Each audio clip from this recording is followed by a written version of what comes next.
साथियों, मैं अमित आप सबका फिर से एक बार स्वागत करता हूं ज़ेनिथ के इस ऑनलाइन प्लेटफॉर्म पे।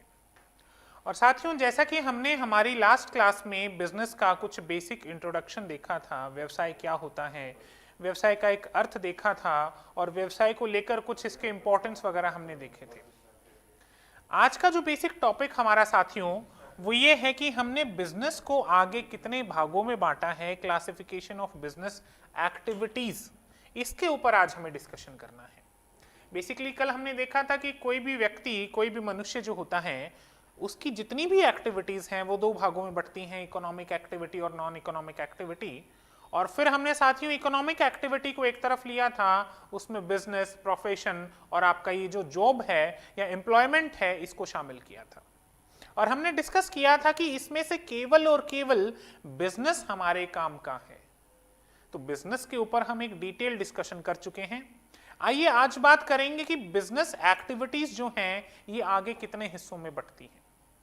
देखिए, बिजनेस एक्टिविटीज को आगे हिस्सों में बांटने से पहले मैं एक चीज बहुत क्लियर कर दूं आपको कि फॉर्म्स ऑफ बिजनेस, मतलब बिजनेस कितने प्रकार के होते हैं साथियों, वो अलग चीज है, और बिजनेस एक्टिविटीज कितने हिस्सों में बंटती हैं वो अलग चीज है। तो आप इसे कंफ्यूज ना करें, मिक्स नहीं करना हमें। क्लासिफिकेशन ऑफ बिजनेस एक्टिविटीज को आज देखेंगे और फॉर्म्स ऑफ बिजनेस को फिर कभी देखेंगे। चलिए बात करते हैं क्लासिफिकेशन ऑफ बिजनेस एक्टिविटीज, यानी कि व्यवसायिक गतिविधियों का वर्गीकरण। और साथियों, जब भी हम व्यावसायिक गतिविधियों के वर्गीकरण की बात करते हैं, जब भी व्यावसायिक गतिविधियों को बांटते हैं, तो ये फ्लो चार्ट आपके लिए बहुत इंपॉर्टेंट रहने वाला है। ये जो चार्ट है, अगर इस चार्ट को आपने अच्छे से समझा है तो ये पूरा टॉपिक आपका यहां से क्लियर हो जाता है। तो चलिए सबसे पहले इस चार्ट के ऊपर डिस्कशन करते हैं। इस चार्ट में हर एक चीज का हमें नाम दे रखा है, बाद में जब हम आगे चलेंगे तो एक एक नाम के ऊपर डिस्कशन करेंगे। बहरहाल अगर इस चार्ट को पूरा एक बार डिटेल में समझा जाए तो कहीं ना कहीं ये पूरा टॉपिक हमें यहां क्लियर होता नजर आता है। चलिए बात करते हैं इस चार्ट के विषय में। सबसे ऊपर आप देखिए, आपको लिखा नजर आएगा यहां पर बिजनेस या फिर व्यवसाय, जिसे मैं बोल सकता हूं। बेसिकली हम क्लासिफिकेशन किसका कर रहे हैं? बिजनेस का क्लासिफिकेशन कर रहे हैं, व्यवसाय का क्लासिफिकेशन। देखिए, बिजनेस जो है वो आगे चल के दो भागों में बांट जाता है, दो भागों में हम इसे बांट देते हैं। पहला भाग आता है साथियों इंडस्ट्री, जिसे हम उद्योग कहते हैं, और दूसरा भाग आता है आपका कॉमर्स, जिसे हम साथियों वाणिज्य कहते हैं। तो इस प्रकार आपने देखा व्यवसाय या बिजनेस जो है वो दो भागों में आगे बढ़ चुका है, उद्योग में और वाणिज्य में। सबसे पहले हम उद्योग के विषय में बात करेंगे, उसके बाद फिर हम वाणिज्य पे आएंगे। अब देखिए, उद्योग भी साथियों अपने आप में आगे तीन हिस्सों में बंट जाता है, प्राइमरी यानी प्राथमिक, सेकेंडरी यानी द्वितीयक, और टर्शरी यानी तृतीयक। उद्योग जो है वो भी फर्दर कितने भागों में बांट दिया जाता है साथियों? तीन भागों में बेसिकली हम इसे बांट देते हैं। प्राइमरी मतलब प्राथमिक। अब ये प्राथमिक क्या होता है इसके विषय में पूरा डिटेल में डिस्कशन करेंगे। द्वितीयक मतलब आपका सेकेंडरी, और टर्शरी मतलब आपका तृतीयक। ये तीन क्षेत्र आते हैं बेसिकली उद्योग के, इन्हें तीन सेक्टर्स कहा जाता है। मैं लिख देता हूं यहां पे, ये बेसिकली सेक्टर्स हैं इंडस्ट्री के, उद्योग के तीन क्षेत्र माने जाते हैं, प्राथमिक, द्वितीयक और तृतीयक। अब आपको लगता है कि केवल यहीं तक है, तो यहीं तक नहीं है, फिर हमें और फर्दर इसे डिवाइड करना है। बात करते हैं प्राइमरी यानी कि प्राथमिक को, और प्राथमिक आगे चलकर साथियों दो भागों में बंटता है, एक्सट्रैक्टिव और जेनेटिक। अभी एक्सट्रैक्टिव क्या है, ये जेनेटिक क्या है, यहां नहीं समझ में आएगा। जब हम प्राइमरी इंडस्ट्री को लेंगे, जब हम प्राइमरी सेक्टर को लेंगे, तब एक्सट्रैक्टिव और जेनेटिक के ऊपर डिटेल में डिस्कशन करेंगे। कुछ एग्जांपल्स वगैरह भी यहां पर हम लेते हुए चलेंगे ताकि चीजें आपको बहुत इजीली समझ में आ सके। बात करते हैं साथियों सेकेंडरी। ये जो सेकेंडरी सेक्टर है या फिर द्वितीयक क्षेत्र जो है, ये भी पुनः दो भागों में बढ़ता है। पहला है मैन्युफैक्चरिंग और दूसरा है कंस्ट्रक्शन। मैन्युफैक्चरिंग का मतलब होता है साथियों विनिर्माण, विनिर्माण, और कंस्ट्रक्शन का मतलब होता है निर्माण।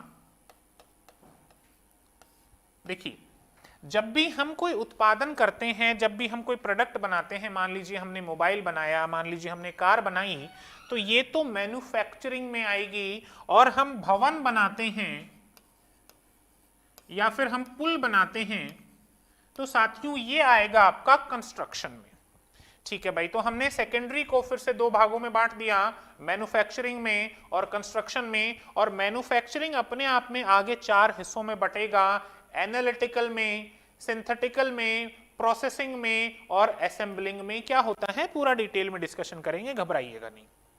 यहां तक हमने दो चीजें बांट दी हैं। अब बात करते हैं टर्शरी की। तो देखिए टर्शरी आगे किसी भी भाग में नहीं बटेगा। टर्शरी यानी कि तृतीयक क्षेत्र जो होता है उसका मतलब एक तरीके से सेवा क्षेत्र है। बेसिकली सेवा का क्षेत्र है जो तैयार माल को उपभोक्ताओं तक पहुंचाता है।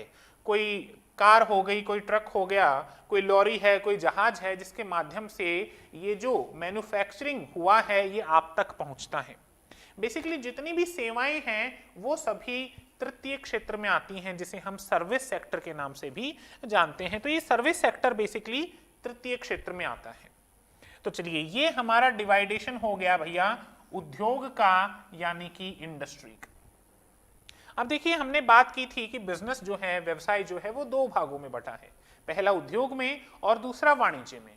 अब हमने उद्योग के विषय में तो चर्चा की है पूरी, चलिए वाणिज्य के विषय में भी बात कर लेते हैं। व्यवसाय आगे देखिए वाणिज्य या कॉमर्स में बटता है और कॉमर्स पुनः ट्रेड में और एक्सेलरीज टू ट्रेड में बांटा जाता है।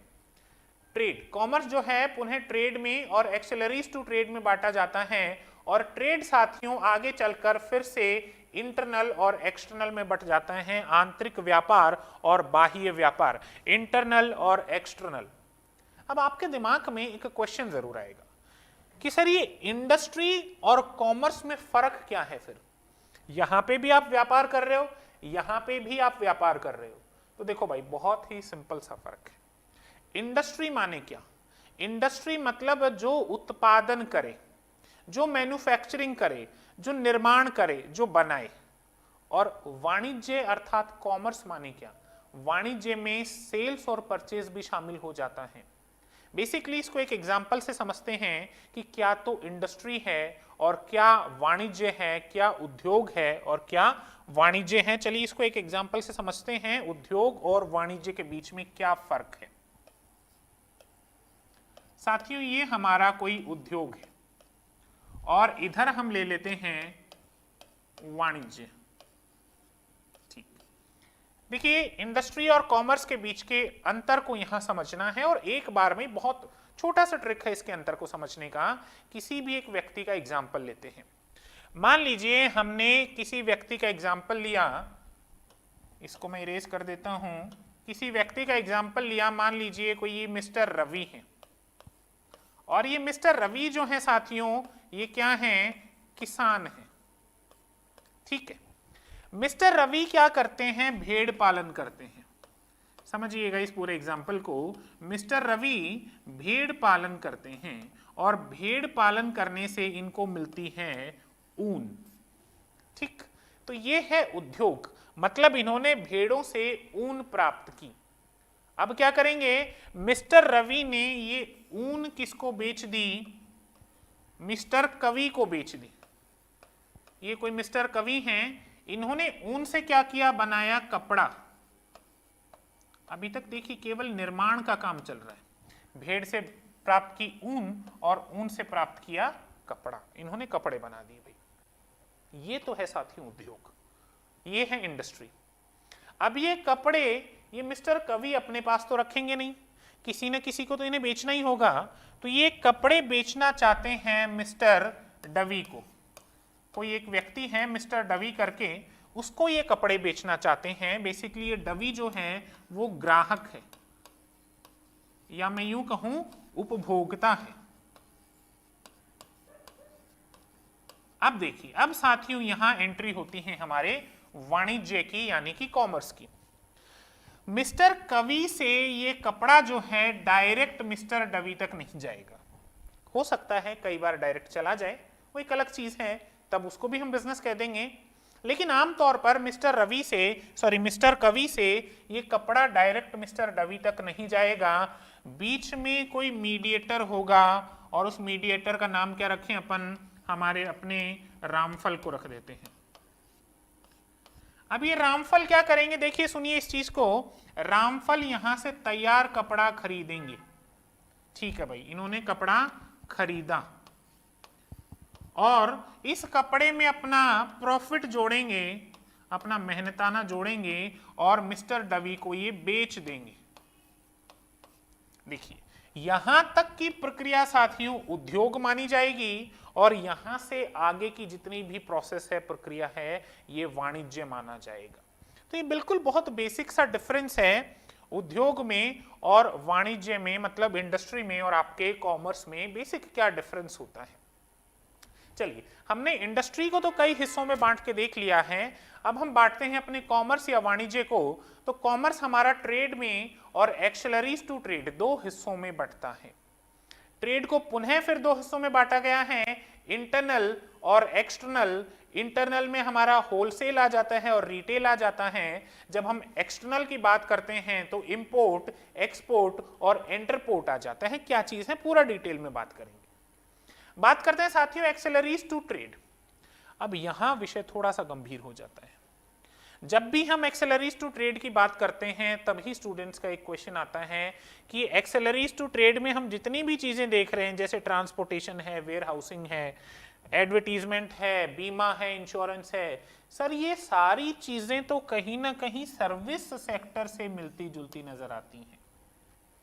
बिल्कुल सर्विस सेक्टर से ही आपको मिलती जुलती नजर आएंगी, लेकिन फर्क केवल इतना है कि यहां सर्विस प्रारंभिक बिजनेस के लिए हो रही है और यहां ये जितनी भी सेवाएं हैं ना साथी, ये सेवाएं दे रहे हैं वाणिज्य को। तो बेसिकली हमने वाणिज्य को दो हिस्सों में बांट दिया है। एक तो आपका ट्रेड मतलब व्यापार हो गया और उस व्यापार में सहायक कड़ियां। भाई आप सोच के देखिए, क्या बिना परिवहन के आप व्यापार कर सकते हैं? नहीं कर सकते। बिना वेयर हाउसिंग मतलब आपके पास अगर भंडार गृह नहीं होगा तो क्या आप व्यापार संभव है? बिल्कुल संभव नहीं है। विज्ञापन भी बहुत जरूरी है, बीमा भी बहुत जरूरी है और बैंकिंग फाइनेंस भी बहुत जरूरी है अपने आप में। तो साथियों ये एक बेसिक टेबल है, इस पूरी टेबल को हमें पढ़ना है, समझना है और जब हम इसके एक एक पॉइंट को समझ जाएंगे तो कहीं ना कहीं हमारा क्लासिफिकेशन ऑफ बिजनेस भी कंप्लीट हो जाएगा। घबराइएगा नहीं, देखने से टेबल काफी बड़ी नजर जरूर आ रही है, लेकिन बहुत ही इंटरेस्टिंग और बहुत ही छोटे छोटे पॉइंट्स हैं। कुछ छोटे छोटे नोट्स और कुछ छोटे छोटे टिप्स अगर हम बनाएंगे तो ये चीजें हमें बहुत सहजता से और बहुत इजीली समझ में आ जाएगी। तो चलिए शुरू करते हैं क्लासिफिकेशन को। अपना पेन और पेपर अपने पास ले लीजिए और एक एक छोटा छोटा पॉइंट आप यहां नोट करते हुए चलें ताकि आपको दिक्कत ना रहे। बात करते हैं साथियों इंडस्ट्री से उद्योग से। जैसा कि हमने बिजनेस को दो भागों में बांट दिया, इंडस्ट्री और कॉमर्स में, तो इसमें हम शुरुआत करते हैं इंडस्ट्री से, जिसे हिंदी में उद्योग कहा जाता है। इस उद्योग के विषय में हम समझेंगे उद्योग क्या चीज है भाई। देखिए industry refers to economic activity. उद्योग आर्थिक गतिविधियों को संदर्भित करता है। किसके बारे में बात करता है? इकोनॉमिक एक्टिविटी के बारे में। और ये हमने हमारे लास्ट लेक्चर में बहुत अच्छे से समझा है कि मनुष्य दो प्रकार की एक्टिविटीज करता है, इकोनॉमिक एक्टिविटी और नॉन इकोनॉमिक एक्टिविटी, और बिजनेस जो है साथियों वो इकोनॉमिक एक्टिविटी का हिस्सा है। अब देखिए अगर बिजनेस इकोनॉमिक एक्टिविटी का हिस्सा है तो बहुत ही सिंपल सी बात है, साधारण सी बात है कि उद्योग यानी कि इंडस्ट्री भी इकोनॉमिक एक्टिविटी का ही हिस्सा माना जाएगा। तो industry refers to economic activity which are connected with conversion of resources into useful goods. देखिए बहुत इंपॉर्टेंट लाइन है और सबसे पहले इस इंपॉर्टेंट लाइन के विषय में चर्चा करते हैं और इस पूरी एक लाइन से आपको समझ में आ जाएगा कि इंडस्ट्री या उद्योग होता क्या है। चलिए बात करते हैं इंडस्ट्री या उद्योग में दो तीन शब्दों का यूज किया गया है। पहला शब्द लिया गया है संसाधन। पहला शब्द लिया गया है साथियों रिसोर्सेज। रिसोर्सेज यानी संसाधन, और ये संसाधन कैसे होते हैं? ये संसाधन प्राकृतिक संसाधन होते हैं। अर्थात जब भी हम उद्योग की बात करें, जब भी हम इंडस्ट्री की बात करेंगे, तो कुछ प्राकृतिक संसाधनों को निकालने की बात करेंगे, इन रिसोर्सेज को यूजफुल गुड्स में बदलने की बात करेंगे। और वो कैसे बदलेंगे, चलिए इसको बदल के देखते हैं। देखिए, प्राकृतिक संसाधनों के ऊपर हम क्या करेंगे, प्रक्रिया करेंगे। हम एक प्रोसेस करेंगे इन प्राकृतिक संसाधनों के ऊपर, और जब इन प्राकृतिक संसाधनों पर प्रोसेस होगी तो ये फिर यूजफुल गुड्स अर्थात उपयोगी वस्तु बन जाएंगे, जो हमारे उपयोग के होंगे। भाई बहुत सिंपल सी बात है, जब इंडस्ट्री की बात करें तो प्राकृतिक संसाधनों पर कोई ना कोई क्रिया प्रक्रिया करेंगे, जिस क्रिया प्रक्रिया के फलस्वरूप ये किस में परिवर्तित हो जाएंगे, यूजफुल गुड्स में, उपयोगी वस्तुओं में परिवर्तित हो जाएंगे। और ये क्रिया प्रक्रिया भी साथियों दो व्यक्ति या फिर दो तत्वों के आधार पर होगी। एक तो होगा मशीन, भाई देखो बिना मशीन के हम कोई भी क्रिया प्रक्रिया नहीं कर पाएंगे, और एक होगा आपका मानव कौशल। जब मानव का कौशल और मशीन दोनों को मिला देंगे और इन दोनों की सहायता से प्राकृतिक संसाधनों के ऊपर क्रिया प्रक्रिया करेंगे, तो ये बन जाएगा उपयोगी वस्तु, और इसी प्रक्रिया को ही साथियों उद्योग या इंडस्ट्री कहा जाता है। बड़ी ही सिंपल सी बात है, एक और एग्जाम्पल के साथ इसको करते हैं कि उद्योग या इंडस्ट्री किसे कहा जाता है। तो हम हमारे रामफल का ही एग्जाम्पल ले लेते हैं। ये हमारे रामफल हैं और इनके पास कुछ भेड़ हैं, ये बेसिकली भेड़ पालन करते हैं। अब भेड़ से ये क्या करेंगे, ऊन निकालेंगे। अब देखिए, भेड़ से ऊन निकालना अपने आप में क्या है, एक प्रक्रिया है, ठीक है। और भेड़ अपने आप में क्या है, एक प्राकृतिक संसाधन है। भाई हमने प्राकृतिक संसाधन से प्रक्रिया के माध्यम से क्या निकाली, ऊन निकाली, और इस ऊन से हमने क्या बनाया, कपड़ा बनाया। और ये कपड़ा क्या है साथियों, अपने आप में एक उपयोगी वस्तु है, उपयोगी वस्तु है। तो ये जो हमारे रामफल जो काम कर रहे हैं, प्रक्रिया जो कर रहे हैं, और ये प्रक्रिया में देखो दो चीजें शामिल होंगी, एक तो मशीन होगी, कोई भी बिना मशीन की सहायता से ये काम नहीं कर पाएंगे, और एक क्या होगा, हमारे रामफल जी का कौशल होगा। एक हमारे रामफल जी का क्या होगा साथियों, कौशल होगा। तो ये पूरी प्रक्रिया साथियों क्या कहलाएगी, इस पूरी प्रक्रिया को हम उद्योग कहते हैं, यानी कि इंडस्ट्री कहते हैं। चलिए आगे बात करते हैं उद्योग या इंडस्ट्री में। Generally, the term industry is used for activities in which mechanical appliances and technical skills are involved. देखिए, आमतौर पर उद्योग शब्द का उपयोग उन गतिविधियों के लिए किया जाता है जिसमें यांत्रिकी उपकरण और तकनीकी कौशल शामिल होता है। जैसे मैंने अभी बात की, हमने यांत्रिक उपकरण को शामिल किया, और हमारे प्रिय जो रामफल जी हैं इनके तकनीकी कौशल को शामिल किया, और किस प्रकार प्राकृतिक संसाधन जो भेड़ इनके पास थी, उस प्राकृतिक संसाधन से हमने ऊन बनाई, मतलब हमने उद्योग किया, इसे उद्योग कहा जाता है। These includes activities relating to producing or processing of goods as well as breeding and raising of animals. देखिए, breeding and raising of animals ये भी आपके लिए important है, अर्थात जानवरों का प्रजनन और पशुपालन भी उद्योग के हिस्से में ही आता है। कैसे आता है जानवरों का प्रजनन और पशुपालन, जैसे मान लीजिए मेरे पास गाय हैं या मेरे पास गाय हैं या भैंस हैं, और मैं इनका दुग्ध उत्पादन करता हूं और इसे बाजार में बेचता हूं, तो ये भी एक तरीके से उद्योग है। मैं पशुपालन कर रहा हूं, मैं इनका प्रजनन कर रहा हूं। जैसे मान लीजिए हम कहते हैं ना कि हमें कुछ पेड़ पौधे लेकर आने, नर्सरी है, वो नर्सरी भी बेसिकली साथियों प्रजनन का काम वहां हो रहा है पेड़ पौधों का, तो वो भी उद्योग की श्रेणी में ही आएगा। चलिए आगे बात करते हैं इसी में। The term industry is also used to mean group of firms producing similar और रिलेटेड गुड्स। देखिए, ये भी एक इंपॉर्टेंट चीज है आपके लिए। इंडस्ट्री, ये जो शब्द उद्योग है, ये एक तरीके से और प्रयोग में लिया जाता है। कैसे प्रयोग में लिया जाता है? बात करते हैं कि ऐसे जितने भी लोग या ऐसी जितनी भी फर्में जो एक समान उत्पादन करती हैं, उन सभी फर्मों को भी कुल मिलाकर उद्योग ही कहा जाता है। कैसे कहा जाता है? बात करते हैं एग्जाम्पल के साथ। देखिए, ये हमारे दो व्यक्ति हैं, एक व्यक्ति है रामफल और एक व्यक्ति है श्यामफल, और एक व्यक्ति हम ले लेते हैं कोई जामफल। ये तीन व्यक्ति हैं मान लीजिए हमारे, और ये तीनों आपस में मित्र हैं, और ये जो रामफल हैं ये भी भेड़ पालन का काम करते हैं, ये हमारे श्यामफल हैं ये भी भेड़ पालन का काम करते हैं, और हमारे जामफल हैं ये भी भेड़ पालन का काम करते हैं। अब देखिए, ये तीनों ही साथियों आप देखेंगे एक जैसा काम कर रहे हैं, इनकी तीनों की फर्में अल्टीमेटली एक ही काम कर रही हैं, तो इन तीनों को मिलाकर भी हम क्या कहेंगे? उद्योग कहेंगे, यानी कि इंडस्ट्री कह देंगे। तो एक ये परिभाषा भी आपको याद रखनी है।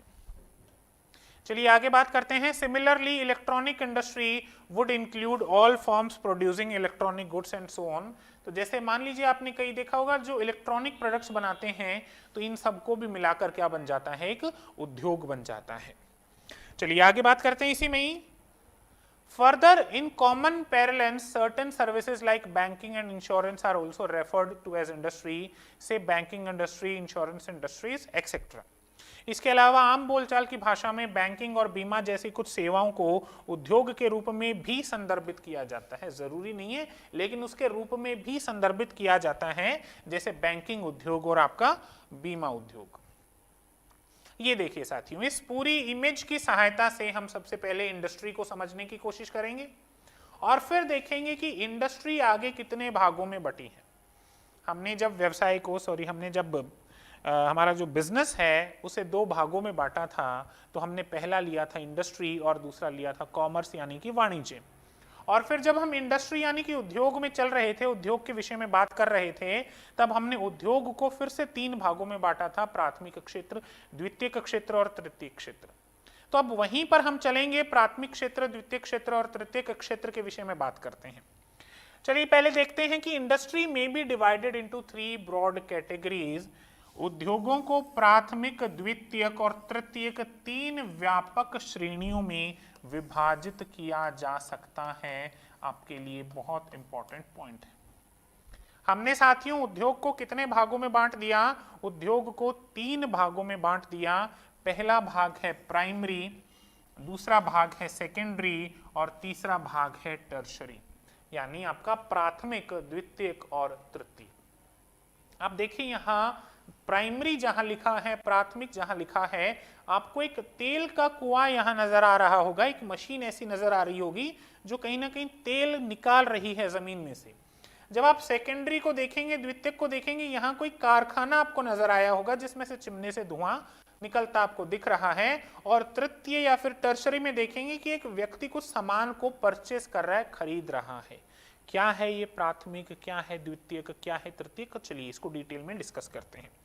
एक और इमेज है हमारे पास, इस इमेज की हेल्प से और बात करते हैं प्राइमरी सेक्टर, सेकेंडरी सेक्टर और टर्शरी सेक्टर के विषय में।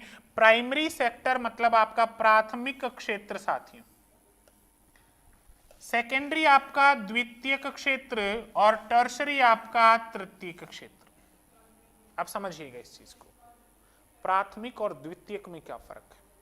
बहुत ही हल्का सा फर्क है साथियों। प्राथमिक का मतलब, प्राथमिक क्षेत्र या प्राइमरी सेक्टर का मतलब होता है प्राकृतिक संसाधनों का दोहन करना। अभी हम कुछ बना नहीं रहे, अभी हमने कुछ निर्माण नहीं किया, अभी हमने कोई विनिर्माण नहीं किया, कोई भवन नहीं बनाया, कोई बिल्डिंग नहीं बनाई, मोबाइल नहीं बनाया, कुछ भी नहीं बनाया, हम बना कुछ नहीं रहे। हम केवल और केवल प्राकृतिक संसाधनों का निष्कासन कर रहे हैं। केवल और केवल जो नेचुरल रिसोर्सेज हैं उनका दोहन, निष्कर्षण जिसे बोलते हैं, उनका दोहन किया जा रहा है। मतलब जमीन से, पेड़ों से, पशु पक्षियों से, जो पशुपालन के माध्यम से हम चीजें लेते हैं, उनको केवल उनसे लिया जा रहा है। तो प्राकृतिक संसाधनों को प्रकृति से लेना प्राथमिक क्षेत्र है। अब बात करते हैं द्वितीय क्षेत्र की। इस प्राथमिक क्षेत्र से जो प्राकृतिक संसाधन हमें मिले हैं, जो ये जो प्राइमरी सेक्टर से जो ये रिसोर्सेज हमें मिले हैं, इन प्राकृतिक संसाधनों के ऊपर क्रिया प्रक्रिया करके इन्हें तैयार माल में परिवर्तित कर देना, ये द्वितीय क्षेत्र आ गया। अब बात करते हैं तृतीय क्षेत्र की। तैयार माल को ग्राहकों तक पहुंचाना, चाहे परिवहन की सुविधा से, चाहे दुकानों की सुविधा से, चाहे भंडार गृह की सुविधा से, मतलब द्वितीय क्षेत्र में जो माल तैयार हो गया उन्हें हमें पहुंचाना है ग्राहकों तक। तो द्वितीय क्षेत्र और ग्राहकों के बीच में जो कड़ी काम करती है उसे कहा जाता है साथियों तृतीय क्षेत्र। चलिए इसे एक एग्जाम्पल की सहायता से समझते हैं। प्राइमरी, सेकेंडरी और टर्शरी हमें हालांकि बहुत क्लियर होना चाहिए। देखिए प्राइमरी में अगर हम देखें तो एक किसान है जो एग्रीकल्चर करता है, मतलब खेती करता है। डेयरी, चलिए डेयरी का ही एग्जाम्पल ले लेते हैं, या हम एक बार को किसान का एग्जाम्पल ले लेते हैं। एक किसान है यहां पर साथियों, और ये किसान गेहूं उगाता है। अब देखिए गेहूं चूंकि एक फसल है जो हमें जमीन से मिलती है, प्रत्यक्ष तौर पर मिलती है। हमने गेहूं के बीज बोए, जमीन ने हमें, प्रकृति ने हमें वो संसाधन दिए और गेहूं की फसल पककर तैयार हुई, हमने उस फसल को काट लिया, जो प्रत्यक्ष रूप से हमें प्रकृति से मिल रहा है, प्राथमिक क्षेत्र। तो ये हो गया आपका प्राथमिक क्षेत्र। अब हुआ क्या, इस किसान ने इस गेहूं को बेचा। किसको बेचा? किसी दूसरे व्यक्ति को, किसी व्यापारी को, या किसी भी व्यक्ति को, मान लो कोई व्यापारी या फिर कोई मिस्टर एक्स है, इस मिस्टर एक्स को इसने सामान बेचा, गेहूं बेचा बेसिकली, और मिस्टर एक्स ने गेहूं पर प्रोसेस किया और प्रोसेस करके गेहूं से बना दी इसने ब्रेड। जो ब्रेड आप लोग खाते हैं वो ब्रेड इसने बना दी। तो देखिए गेहूं प्राथमिक से उसके ऊपर प्रक्रिया करके उसे ब्रेड बना देना, ये साथियों द्वितीय क्षेत्र आ गया। ये द्वितीय या फिर आपका सेकेंडरी क्षेत्र आ गया। अब तृतीय क्या हुआ, यहां मान लीजिए कोई ग्राहक खड़ा है जिसे ब्रेड खानी है और वो ब्रेड खाने के चक्कर में उदास खड़ा है। ये ब्रेड एक 4 व्हीलर की सहायता से, एक गाड़ी की सहायता से इस व्यक्ति तक पहुंचती है। तो ये गाड़ी हो गई साथियों तृतीय क्षेत्र। इसको हम टर्शरी क्षेत्र के नाम से भी जान सकते हैं। तो बेसिकली ये पूरा एक आपका फ्लो चार्ट है जिसकी मदद से आप समझ सकते हैं प्राथमिक क्षेत्र क्या होता है, द्वितीय क्षेत्र क्या होता है और तृतीय क्षेत्र क्या होता है। प्रकृति से प्रत्यक्ष रूप से संसाधनों का दोहन करना प्राथमिक क्षेत्र, इन संसाधनों पर क्रिया प्रक्रिया करके इन्हें तैयार माल में परिवर्तित कर देना द्वितीय क्षेत्र, और इस तैयार माल को किसी ट्रक या किसी भी सहायता से ग्राहकों तक पहुंचाना तृतीय क्षेत्र। तो चलिए ये चीज हमें बहुत क्लियर होनी चाहिए दिमाग में कि प्राइमरी सेक्टर, सेकेंडरी सेक्टर और टर्शरी सेक्टर बेसिकली होता क्या है। जैसे एक और एग्जांपल ले लेते हैं, फॉरेस्ट जो है ये भी प्राइमरी सेक्टर में आता है। पेड़ से हमने प्राप्त की लकड़ी, देखिए प्राथमिक क्षेत्र से हमने क्या प्राप्त की, लकड़ी प्राप्त की पेड़ से। सेकेंडरी क्षेत्र में हमने लकड़ी से क्या बनाई, टेबल बना दी, और तृतीय क्षेत्र में ये टेबल किसको बेच दी, ग्राहक को बेच दी।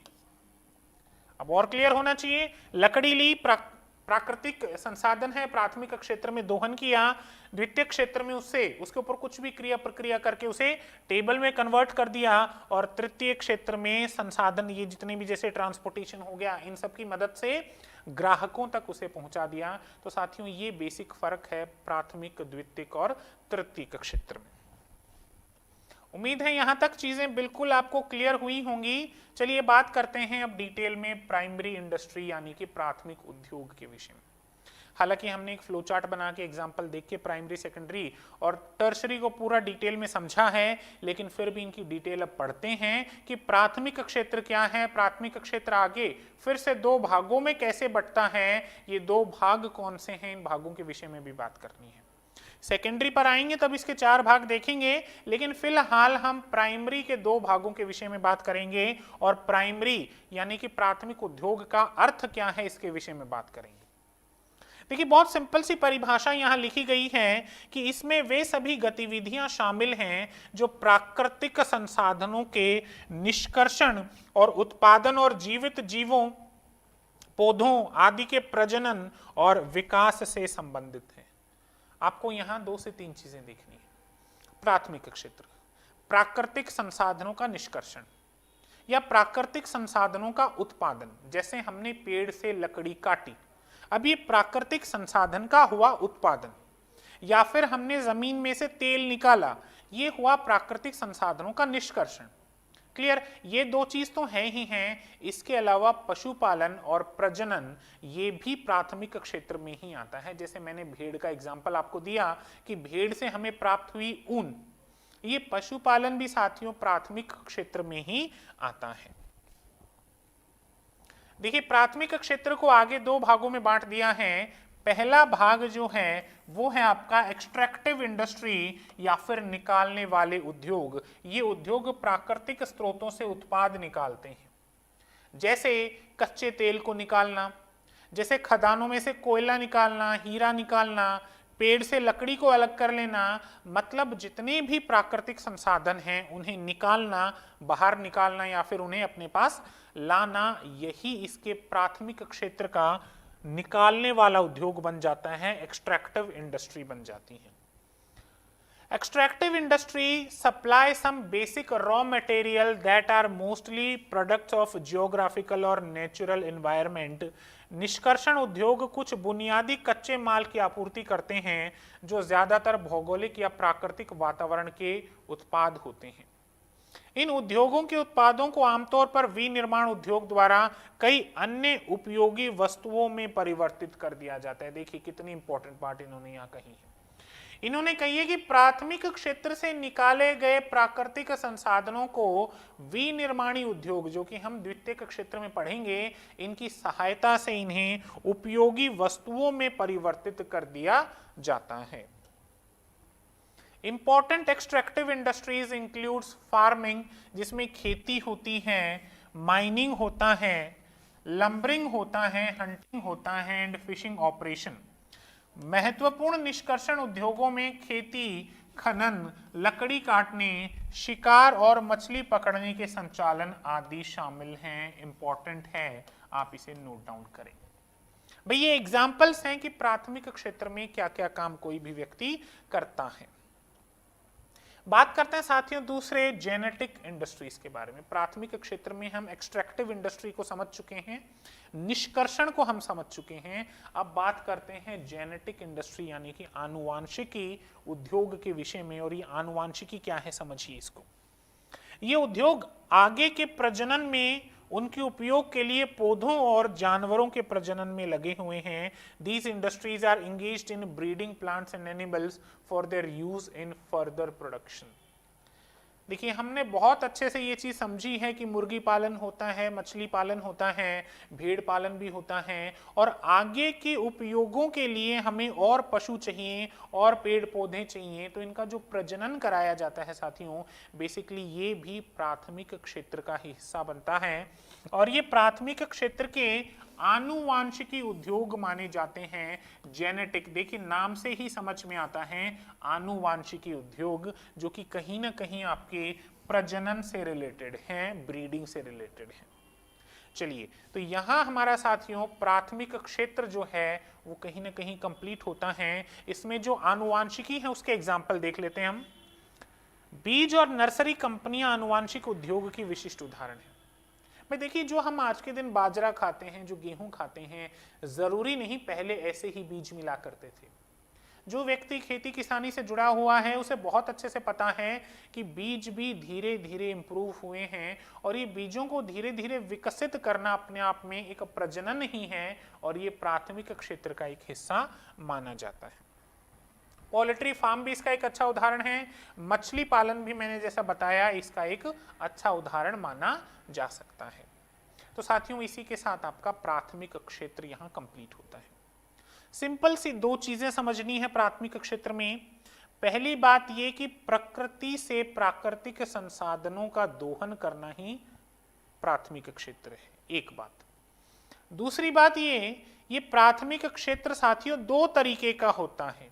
एक होता है निष्कर्षण, जिसे एक्सट्रैक्टिव बोलते हैं, अर्थात प्रकृति से प्राकृतिक संसाधनों को निकालना, और दूसरा होता है आनुवांशिकी, जिसे हम जेनेटिक्स बोलते हैं, अर्थात पशुपालन और ये जितने भी पेड़ पौधे होते हैं इनका प्रजनन करवाना। तो बहुत ही सिंपल सा हमारा प्राथमिक क्षेत्र यहाँ कंप्लीट होता है। अब बात करते हैं साथियों द्वितीयक क्षेत्र पर, या फिर जिसे हम सेकेंडरी जो सेक्टर है, माफ कीजिएगा, सेकेंडरी सेक्टर जिसे बोलते हैं, इसके विषय में।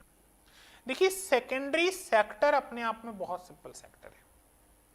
प्राथमिक क्षेत्र से जितने भी प्राकृतिक संसाधन हमें प्राप्त हुए हैं उन प्राकृतिक संसाधनों के ऊपर प्रक्रिया करके उन्हें मनुष्य के उपयोग के लिए बनाना ही द्वितीयक क्षेत्र है।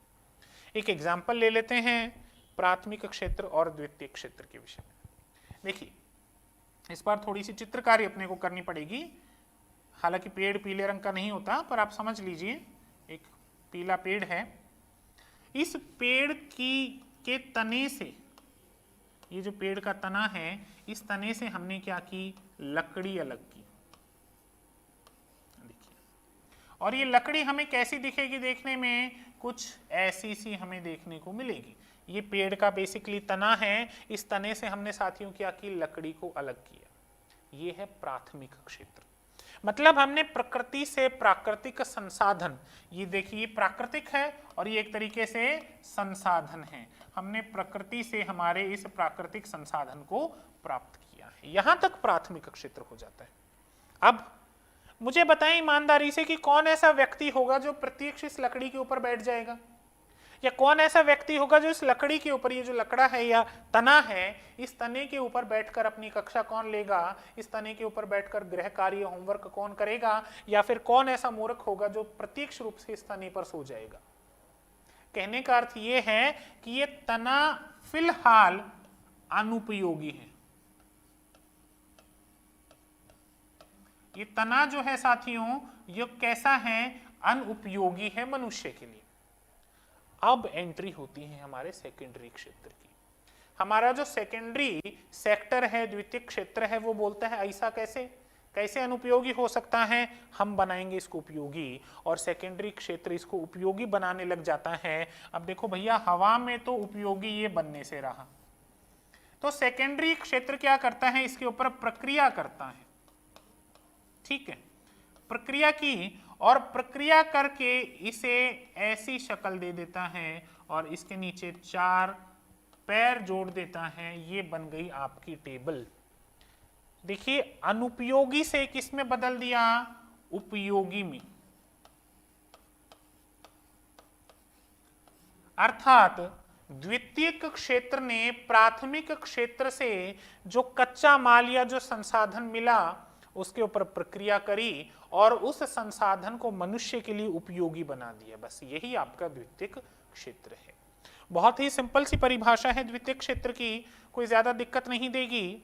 ये उन सामग्रियों के उपयोग से संबंधित है जिन्हें पहले से ही प्राथमिक क्षेत्र निकाला जा चुका है। देखिए पहले से ही प्राथमिक क्षेत्र में लकड़ी को निकाला जा चुका था, तने को निकाला जा चुका है, और अब इस तने से ये उपयोगी संसाधन बनाने की ओर अग्रसर है। ये उद्योग अंतिम उपभोग के लिए या अन्य औद्योगिक इकाइयों द्वारा आगे की प्रक्रिया के लिए माल का उत्पादन करने के लिए ऐसी सामग्री को संसाधित करते हैं। भाई यही हमारा द्वितीयक क्षेत्र है। मतलब कि प्राथमिक क्षेत्र से हमें जो प्राकृतिक संसाधन मिले हैं उन प्राकृतिक संसाधनों पे क्रिया प्रक्रिया करके या तो उन्हें उपभोक्ताओं के लिए रेडी करो कि प्रत्यक्ष रूप से उपभोक्ता आए और उन्हें लेकर चले जाएं, या उन्हें आगे उद्योगों के लिए रेडी कर दो, मतलब उपयोगी बना दो। तो यही आपका द्वितीयक क्षेत्र आ जाता है। For example, mining of iron ore is a primary industry, but manufacturing of steel by way of further processing of raw iron is a secondary industry. उदाहरण के लिए लोहे आयस्क का खनन देखिए खनन जो है वो प्राथमिक क्षेत्र हो गया, प्राथमिक उद्योग हो गया, लेकिन कच्चे लोहे की आगे की प्रक्रिया के माध्यम से इस्पात का निर्माण कर देना क्या हो गया साथियों, द्वितीयक क्षेत्र बन जाता है। और आगे बात करते हैं इसमें, सेकेंडरी इंडस्ट्री में be further divided as follow. देखिए साथियों अब यहां थोड़ा सा कंफ्यूजन होना शुरू हो जाए। कंफ्यूजन होना यह शुरू हो जाएगा कि आपने सेकेंडरी इंडस्ट्री को दो भागों में बांटना है। ठीक है साहब, बांट दिए हैं, एक होगा विनिर्माण और एक होगा निर्माण। अब कई बच्चों के दिमाग में ये क्वेश्चन घूमता है बार बार कि विनिर्माण और निर्माण में फर्क क्या है, मैन्युफैक्चरिंग में और कंस्ट्रक्शन में फर्क क्या है। तो चलिए सबसे पहले इस फर्क को दूर कर देते हैं, ताकि आगे जब हम मैन्युफैक्चरिंग और कंस्ट्रक्शन के बारे में बात करें तो ये समस्या ही जड़ से हट जाए। बात करते हैं विनिर्माण और निर्माण में क्या फर्क है। देखिए एक तरफ हमने लिए हैं मैन्युफैक्चरिंग और एक तरफ हम लेते हैं कंस्ट्रक्शन। शॉर्ट में हम लिखे हैं, आप इसे समझ जाइएगा, मैन्युफैक्चरिंग और कंस्ट्रक्शन में के बीच में क्या डिफरेंस है। देखिए साथियों वही हमारे पेड़ का उदाहरण लेते हैं, फिर आप कहेंगे गुरुजी पीला पेड़ काहे बना दिए।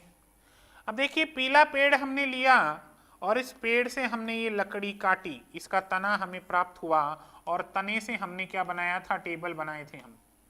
इस बार टेबल हम छोटी बना रहे हैं, तने से हमने बनाई थी टेबल। तो ये जो टेबल बनाने की प्रक्रिया है साथियों ये तो मैन्युफैक्चरिंग है। इसे तो हम विनिर्माण के नाम से जानते हैं, मतलब कोई सामान बनाना, टेबल बना दो, आपने क्या बना दिया इससे, कुर्सी बना दी, या फिर और भी कई चीजें बना सकते हो आपने इससे, बेड बना दिया, सोफा बना दिया, आप जो भी चाहो बनाओ, मतलब कोई भी उत्पाद बनाना। जैसे मैं उदाहरण देता हूं, मेरा ये मोबाइल, इस मोबाइल का मैन्युफैक्चरिंग किया गया है, विनिर्माण किया गया, कंस्ट्रक्शन नहीं किया गया, इसका निर्माण नहीं किए हैं ये लोग, इसका कंस्ट्रक्शन नहीं किए हैं, इसका मैन्युफैक्चरिंग किए हैं। तो ये मैन्युफैक्चरिंग का एग्जाम्पल है। बात करते हैं कंस्ट्रक्शन की तरफ। कंस्ट्रक्शन को हम निर्माण के नाम से जानते हैं। कंस्ट्रक्शन को हम निर्माण के नाम से जानते हैं। और ये निर्माण क्या है, मान लीजिए हमने प्राथमिक क्षेत्र से हम सीमेंट प्राप्त किए या फिर हमने ईंटें बनाई। भाई प्राथमिक क्षेत्र से हम मिट्टी प्राप्त की और मिट्टी से हमने बनाई ईंटें, और ईंट से हम बना दिए एक भवन, हम बना दिए पुल। ये जितनी भी चीजें हैं जो एक स्थान से दूसरे स्थान पर नहीं जा सकती, इनका जब निर्माण होगा तो इसे निर्माण कहा जाएगा, इनको जब बनाया जाएगा तो इसे कंस्ट्रक्शन कहा जाएगा। तो साथियों ये फर्क है विनिर्माण में और निर्माण में। विनिर्माण के माध्यम से जितने भी उत्पाद तैयार होते हैं आप उनको एक स्थान से दूसरे स्थान पर लेकर जा सकते हैं, लेकिन निर्माण के माध्यम से जितने भी उत्पाद तैयार होंगे, पहली बात तो उन्हें उत्पाद कहना ही गलत है, लेकिन फिर भी समझने की दृष्टि से हम एक बार उत्पाद कह देते हैं। निर्माण में जितने भी उत्पाद तैयार होंगे उन्हें आप एक स्थान से दूसरे स्थान तक नहीं लेकर जा सकते। तो ये बेसिक डिफरेंस है।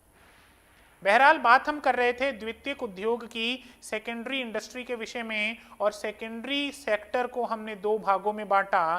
पहला है विनिर्माण जिसे मैन्युफैक्चरिंग कहा जाता है, और दूसरा है निर्माण जिसे कंस्ट्रक्शन कहा जाता है। चलिए अब इसको डिटेल में अध्ययन करते हैं। हम इन दोनों के बीच के अंतर को समझ गए हैं। मैन्युफैक्चरिंग इंडस्ट्रीज, विनिर्माण उद्योग, these industries are engaged in producing goods through processing of raw material and thus create form utility. ये उद्योग कच्चे माल के प्रसंस्करण के माध्यम से वस्तुओं के उत्पादन में लगे हुए हैं और इस प्रकार उपयोगिताओं का निर्माण करते हैं।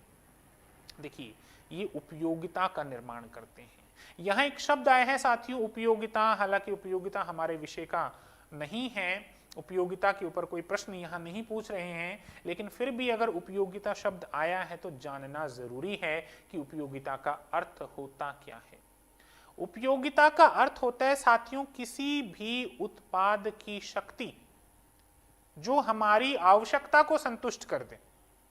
जैसे ये जैकेट जो हम पहने हैं, इसकी वो शक्ति जो हमारी आवश्यकता को संतुष्ट कर रही है, मतलब सर्दी लग रही है और हमें सर्दी से बचना है, तो ये जैकेट मुझे सर्दी से बचा रही है। इसके अंदर की वो शक्ति जो मेरी इस आवश्यकता, सर्दी से बचने की आवश्यकता को पूरा कर रही है, उस आवश्यकता, उस शक्ति को साथियों हम उपयोगिता कहते हैं। और देखिए बहुत सिंपल सी बात है, ये जो जैकेट आप देख रहे हैं कहीं ना कहीं कभी ना कभी ये धागा रही होगी, उससे पहले ये ऊन रही होगी, या जो भी रही होगी ये प्राथमिक क्षेत्र से मिली होगी। फिर द्वितीयक क्षेत्र के लोगों ने क्या किया, उस ऊन से, उस संसाधन से, उस कच्चे माल से ये जैकेट बना दिए। और ये जैकेट क्या कर रही है, हमारी आवश्यकता को पूरा कर रही है, मतलब हमें उपयोगिता दे रही है। तो एक तरीके से हम ये कह सकते हैं कि द्वितीयक क्षेत्र जो है वो प्राथमिक क्षेत्र से प्राप्त कच्चे माल को उपयोगिता में बदल देते हैं, उपयोगी वस्तुओं में बदल देते हैं। ये है आपका द्वितीयक क्षेत्र का पहला भाग, मैन्युफैक्चरिंग, जिसे हम विनिर्माण के नाम से जानते हैं। देखिए हमने विनिर्माण का इधर एग्जाम्पल लिया। अब देखिए इसको उपयोगिता से समझते हैं। विनिर्माण, मैन्युफैक्चरिंग, पेड़ से हमें तना प्राप्त हुआ। अब तना पर बैठकर हम लिख तो नहीं सकते ना, क्या कि पेपर में छेद हो जाएंगे अगर तने पर बैठकर हम लिखें, हमारा पेन बार बार पेपर में घुसेगा, क्योंकि उबड़ खाबड़ सतह होगी तने की। हमें चाहिए समतल सतह जिसके ऊपर हम बैठकर शांति से, मतलब टेबल पर नहीं, जिसके ऊपर हम अपना पेपर, हमारी कॉपी रख के शांति से हम लिख सकें, ऐसी चीज चाहिए। ये हमारी आवश्यकता है। और इस आवश्यकता को संतुष्ट कौन किए हैं साहब, यहाँ पर ये टेबल संतुष्ट की है हमारी आवश्यकता को।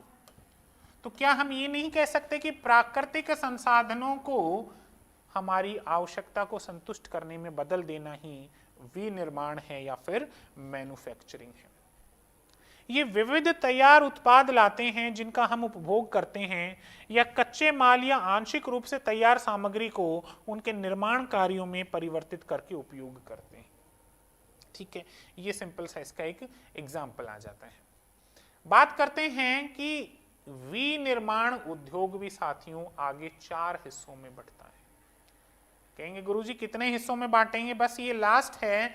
4 हिस्सों में बंटने के बाद जब हम निर्माण के विषय में बात करेंगे, कंस्ट्रक्शन के विषय में बात करेंगे, और उसके बाद जब हम तृतीय क्षेत्र के विषय में बात करेंगे, तो बहुत ही सरल चीजें हो जाएंगी। बस यहां तक थोड़ा सा अपना ध्यान या अपना कंसंट्रेशन बना के रखें कि हमने बिजनेस को इंडस्ट्री और कॉमर्स में बांटा, इंडस्ट्री को प्राथमिक, द्वितीयक और तृतीयक में बांटा, प्राथमिक को 2 भागों में बांटा। प्राथमिक हमारा कंप्लीट हो गया, हम साइड रख दिए हैं प्राथमिक को। द्वितीयक को हम फिर 3 भागों में बांट रहे हैं, 4 भागों में बांट रहे हैं, नहीं 2 भागों में बांट रहे हैं। द्वितीयक क्षेत्र को फिर से हमने 2 भागों में बांटा, विनिर्माण और निर्माण। विनिर्माण के विषय में हम बात किए, और अब विनिर्माण को हम फिर से 4 भागों में बांटेंगे, बस इतना ही है, ज्यादा गहराई में हम नहीं जाएंगे। विनिर्माण को जो आगे 4 भागों में बांट रहे हैं उसके विषय में बात करते हैं। पहला भाग है साथियों एनालिटिकल, विश्लेषणात्मक उद्योग, which analyzes and separates different element from the same material as in the case of oil refinery। भाई जो हमारा विनिर्माण है उसको हम फिर से 4 हिस्सों में बांटेंगे, जिसमें पहला हिस्सा आता है एनालिटिकल, या फिर हम जिसको कहते हैं विश्लेषणात्मक उद्योग। अब ये एनालिटिकल है क्या, बहुत ही सिंपल सी बात है, समझिएगा। एनालिटिकल का मतलब, विश्लेषणात्मक का मतलब, जब हम प्राकृतिक संसाधन प्राप्त किए, जैसे हमने तेल प्राप्त किया। अब अगर किसी को ऐसा लगता है कि प्रत्यक्ष रूप से पृथ्वी से पेट्रोल अलग निकलता है, डीजल अलग निकलता है, तो ये उसकी गलतफहमी है। इस गलतफहमी को दुरुस्त कीजिएगा। प्राकृतिक संसाधन के रूप में हमें कच्चा तेल प्राप्त होता है, पेट्रोल और डीजल प्राप्त नहीं होता। हम बाद में क्रिया प्रतिक्रिया करके उस कच्चे तेल में से पेट्रोल अलग कर लेंगे, डीजल अलग कर लेंगे। और आपने एक वैसलीन बहुत लगाई होगी सर्दियों में, जिसे आप वैसलीन पेट्रोलियम जेली का नाम देते हैं। वैसलीन पेट्रोलियम जेली साथियों बेसिकली बाय प्रोडक्ट है, मतलब जब पेट्रोल निकाला जाता है, डीजल अलग किया जाता है, तो ये अपशिष्ट पदार्थ के रूप में बचता है, जिसे हम लगाते हैं सर्दियों में। तो यहां आपने नोटिस किया होगा कि कच्चे तेल में से हमने 3 चीजें अलग कर ली। पेट्रोल अलग किए हम, डीजल को अलग किए और वैसलीन को अलग किए। इस प्रकार जब एक प्राकृतिक संसाधन में से जब हम चीजों को अलग अलग कर लेते हैं तो इसे विश्लेषणात्मक या फिर एनालिटिकल इंडस्ट्री कहते हैं।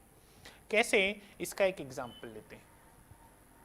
चलिए इस बार हम पेड़ हरा ही बनाएंगे, तना तो हम फिर भी देखो पीला ही रखेंगे। ये एक पेड़ है और पेड़ का ऊपर का हिस्सा, शाखाएं हम पत्तियां बना देते हैं, ये आपको हरे रंग का यहाँ पेड़ नजर आ रहा होगा। इस बार कई बच्चों के कलेजे में ठंडक है कि चलो पेड़ हरा रंग का है। अब देखिए साथियों, इस पेड़ में आपको 2 या 3 चीजें नजर आएंगी। केवल और केवल तना नहीं, पत्तियां भी हैं, शाखाएं भी हैं, फल भी हैं और फूल भी हैं। अब विश्लेषणात्मक उद्योग का एग्जाम्पल समझिए। मान लीजिए ये तना है, ये ऊपर का पेड़ है और इस पेड़ पर ये सेब लगे हुए हैं। वाह भाई वाह, 5-6 सेब हम बना देते हैं। सेब का पेड़ है हमारा, सेब का बागान है। तो अब देखिए इसमें से अगर हम सेबों को अलग कर लें, सेब हमने अलग कर लिए, सेब के बाद हम तने को अलग कर लेते हैं, तना हम अलग कर लिए और तने के बाद हम पत्तियों को अलग कर लेते हैं, तो आप देखेंगे कि एक ही चीज से 3 अलग अलग चीजें हम निकाल लिए हैं। तो बेसिकली इसे ही विश्लेषणात्मक उद्योग का नाम दिया गया है। मतलब एक प्राकृतिक संसाधन से जब हम उसके ऊपर क्रिया प्रतिक्रिया करते हैं और उससे 3 या 4 अलग अलग चीजें छांट लेते हैं, तो इसे ही साथियों विश्लेषणात्मक उद्योग की संज्ञा दी गई है। चलिए, तो विश्लेषणात्मक उद्योग में दिक्कत नहीं होनी चाहिए। अब बात करते हैं दूसरे उद्योग के विषय में, सिंथेटिकल उद्योग या सिंथेटिक उद्योग जिसे कहा जाता है, जो सीमेंट के मामले में विभिन्न अवयवों को एक नए उत्पाद में मिलाता है। देखिए कितने चालू हैं रे लोग, पहले तो एक से अलग कर रहे थे और अब अलग अलग को एक में मिला रहे हैं। एक में मिलाकर ये देखते हैं क्या कहते हैं कि अलग अलग चीजों को जब एक में हम मिला देते हैं, जैसे बहुत सरल सा उदाहरण ले लेते हैं। यहां पर हम बनाएंगे अब चाय।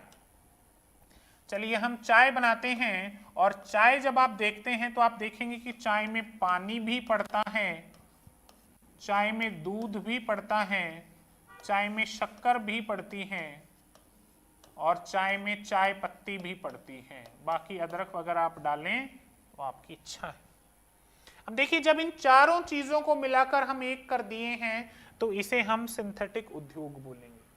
पहले 1 से 4 कर रहे थे, अब 4 से क्या कर दिए, 1 कर दिए। सिंथेटिक उद्योग केवल उदाहरण है समझने के लिए, इसे दिल पे ना लीजिएगा। बात करते हैं आगे साथियों, processing industry which involve successive stages for manufacturing finished product as in the case of sugar and paper। चाय के उदाहरण को ही ले लेते हैं। भाई सवेरे सवेरे चाय नहीं मिलती है तो माथा खराब रहता है सबका, दिमाग खराब रह जाता है। चाय बनानी पड़ती है और चाय बनाने के लिए एक प्रक्रिया करनी पड़ती है, ये यही प्रक्रिया की बात कह रहा है। बेसिकली ऐसे जितने भी विनिर्माणी उद्योग जिसमें कोई न कोई प्रक्रिया से होकर गुजरना पड़ता है, उसे हम प्रोसेसिंग इंडस्ट्री या फिर प्रसंस्करण उद्योग का नाम दे देते हैं। और हमारी अंतिम इंडस्ट्री जो कि असेंबलिंग इंडस्ट्री है, असेंबलिंग इंडस्ट्री को समझिए, ये भी बहुत ही सिंपल सी बात है। एक व्यक्ति है जो क्या बनाता है, टायर बनाता है, ठीक है, और मैं बनाता हूं कार। तो मैं क्या करूंगा, मैं कार का बाकी पूरा पुर्जा वगैरह सब बना के तैयार रखूंगा, बस इसमें मुझे टायर लगाना है। अब इस टायर को यहां से उठाकर जब मैं यहां लगाऊंगा तो साथियों इसे असेंबल करना कहते हैं, इसे असेंबलिंग उद्योग कहा जाता है। मतलब जब 2 या 2 से अधिक तैयार चीजों को जब हम एक जगह मिला देते हैं तो इसे असेंबलिंग कहा जाता है। ये भी द्वितीयक क्षेत्र के विनिर्माण उद्योग का एक हिस्सा आ जाता है। इस प्रकार द्वितीयक क्षेत्र का जो पहला हिस्सा है साथियों विनिर्माण, वो हम कंप्लीट कर चुके हैं। द्वितीयक क्षेत्र अपने आप में 2 हिस्सों में बटा, विनिर्माण और निर्माण में, और विनिर्माण अपने आप में आगे चलकर 4 हिस्सों में बंटता है और इन 4 हिस्सों को हम डिटेल में डिस्कस कर चुके हैं। अब एक छोटा सा हिस्सा इसमें बाकी है द्वितीयक क्षेत्र का, जिसे हम निर्माण के नाम से जानते हैं। कंस्ट्रक्शन इंडस्ट्रीज, निर्माण उद्योग। और देखिए उदाहरण से ही आपको समझ में आ जाएगा, इसमें हम चर्चा न भी करें तो भी ये विनिर्माण नहीं, निर्माण उद्योग आपको बहुत क्लियरली समझ में आ जाएगा। इसमें भवन, बांध, पुल, सड़क, सुरंग और नहरों का निर्माण शामिल है। जैसा मैंने कहा, विनिर्माण में मोबाइल बनाया जाता है जिसको आप एक स्थान से दूसरे स्थान पर लेकर जा सकते हैं, कार बनाई जाती है, सीमेंट बनाई जाती है, ईंटें बनाई जाती हैं। लेकिन निर्माणी उद्योग में, कंस्ट्रक्शन में ऐसी चीजें बनाई जाती हैं जिन्हें एक स्थान से दूसरे स्थान पर लाना ले जाना लगभग असंभव है। जैसे बांध बना देना, मकान बना देना, सड़क बना देना, पुल बना देना, कोई नहर बना देना, आदि आदि। तो ये बेसिकली आपका निर्माण उद्योग है, ये यहाँ आपका कंप्लीट होता है। और साथियों, निर्माण उद्योग को कंप्लीट करने के साथ ही हमने प्राथमिक क्षेत्र और द्वितीयक क्षेत्र को कंप्लीट कर लिया है। अब हम बढ़ चले हैं तृतीयक क्षेत्र की ओर, जिसे हम टर्सरी सेक्टर के नाम से जानते हैं। और तृतीयक क्षेत्र अपने आप में बहुत ही सरल और बहुत ही सिंपल सी चीज है। पहले एक चित्र की सहायता से, एक एग्जाम्पल की सहायता से साथियों इस तृतीयक क्षेत्र को समझने की कोशिश करते हैं कि तृतीयक क्षेत्र क्या है। देखिए, बात कर लेते हैं वही हमारे पेड़ वाले एग्जाम्पल से। पेड़ से हमने प्राप्त की लकड़ी, या फिर मैं यूं कहूं इसका तना। ठीक है भाई, ये हो गया हमारा प्राथमिक। अब क्या किए हम, इस तने पर किए प्रोसेस किए, और प्रोसेस करने पर ये बन गई हमारे सामने टेबल। ये हो गया हमारा द्वितीयक। ठीक, अब बताएं ये टेबल विनिर्माणी है या निर्माणी है? अभी हम पढ़े थे मैन्युफैक्चरिंग और कंस्ट्रक्शन, तो ये मैन्युफैक्चरिंग है, विनिर्माणी उद्योग माना जाएगा। अब देखिए यहां पर कोई व्यक्ति है जिसको चाहिए ये टेबल, मुझे टेबल चाहिए, पहाड़ा नहीं, टेबल चाहिए, मेज चाहिए, और इस व्यक्ति का नाम हम रख लेते हैं टिंकू। आगे भी इस टिंकू नाम को कई बार प्रयोग में लेंगे। तो इस टेबल को यहां से टिंकू तक पहुंचाने का जो काम होगा, इसे हम तृतीय क्षेत्र में देखते हैं। तृतीय क्षेत्र में साथियों ध्यान रखिएगा, उत्पादन नहीं होता। तृतीय क्षेत्र में कोई प्रोडक्शन नहीं होता, केवल और केवल सेवाएं दी जाती हैं। कैसी सेवाएं? हो सकता है इस टेबल को रखने के लिए कोई दुकान दे दी हो, दुकान, कोई शोरूम हो, कोई भंडार गृह हो, सेवा है। हो सकता है इस टेबल का हमने बीमा करा दिया हो ताकि कल को अगर हमारा माल जलकर या किसी भी कारण नष्ट हो गया तो समस्या आ सकती है। हो सकता है इस टेबल को एक टैक्सी वाले ने, एक रिक्शा वाले ने यहां से उठाकर इस तक भेजा। आप इन तीनों ही चीजों में देखो, कहीं भी प्रोडक्शन नहीं हो रहा, केवल सेवाएं दी जा रही हैं, उत्पादन नहीं किया जा रहा। और इसी क्षेत्र को साथियों तृतीय क्षेत्र या फिर टर्सरी सेक्टर के नाम से जाना जाता है। देखिए बात करते हैं टर्सरी सेक्टर के बारे में। ये प्राथमिक और माध्यमिक उद्योगों के साथ साथ, माध्यमिक का मतलब द्वितीय क्षेत्र, ये प्राथमिक और माध्यमिक उद्योगों के साथ साथ व्यापार से संबंधित गतिविधियों को सहायता, सेवाएं प्रदान करने से संबंधित हैं। और अगर आपको ऐसा लगता है कि तृतीय क्षेत्र द्वितीय के बाद ही प्रारंभ होगा तो गलती में है। देखिए ये जो लकड़ी का तना था, इसको यहां तक पहुंचाने के लिए भी तो एक ट्रक की जरूरत पड़ी होगी, तो ये भी तो आपका तृतीय क्षेत्र आ गया कहीं ना कहीं। इट मीन्स आपका तृतीय क्षेत्र इन दोनों के बीच में भी शामिल हो सकता है और द्वितीय के बाद भी आ सकता है। तृतीय क्षेत्र में केवल और केवल सेवाएं दी जाती हैं, किसी प्रकार का कोई भी उत्पादन शामिल नहीं किया जाता है। ये उद्योग सेवा सुविधाएं प्रदान करते हैं। इंपॉर्टेंट है साथियों, इसे आप नोट कर लीजिए, सेवा सुविधाएं ये प्रदान करते हैं। व्यावसायिक गतिविधियों के रूप में इन्हें वाणिज्य का हिस्सा माना जा सकता है। देखिए जब हम स्टार्टिंग में हम उस इमेज को देख रहे थे, जब हमने वो पूरा फ्लो चार्ट देखा था, तब मैंने कहा भी था आपको कि जब हम तृतीय क्षेत्र पढ़ेंगे और ये जो वाणिज्य की सहायक क्रियाएं पढ़ेंगे, तब आपको लगेगा कि ये तो एक ही चीज है।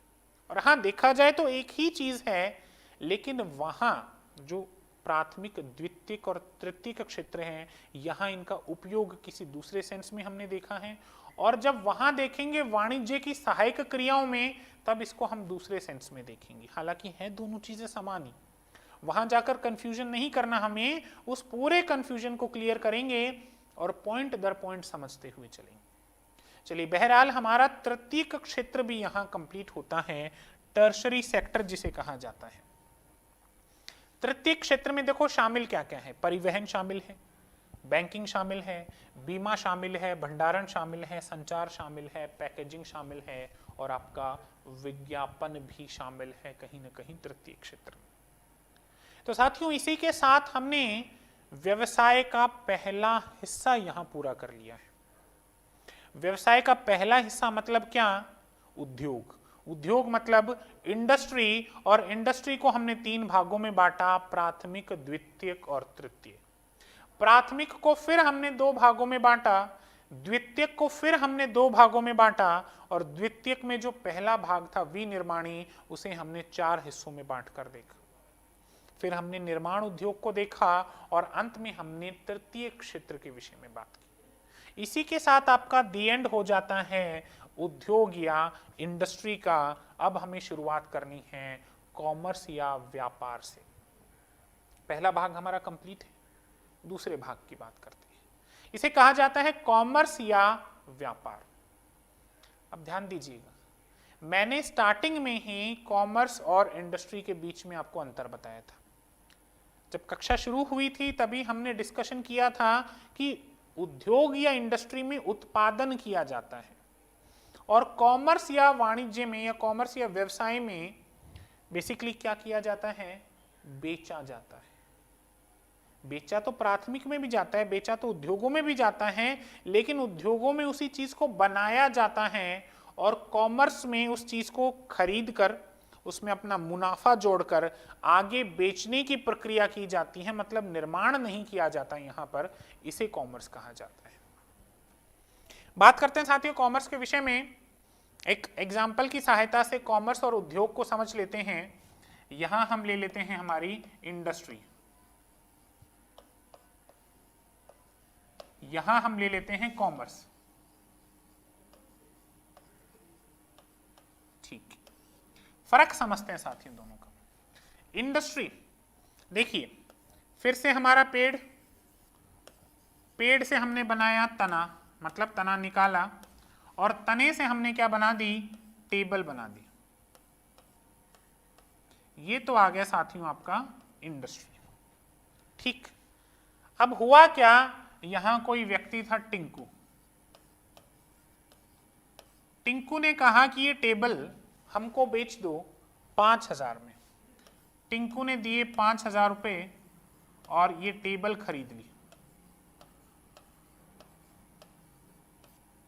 ठीक, अब टिंकू ने क्या किया? इस टेबल को खरीद के अपनी दुकान पे रख दिया, और ये मान लीजिए टिंकू की दुकान है, अच्छी दुकान है मान लीजिए, और दुकान में इस टेबल को इन्होंने रख दिया सजाकर, और यहां पर एक टैग लगा दिया 8,000 रुपये।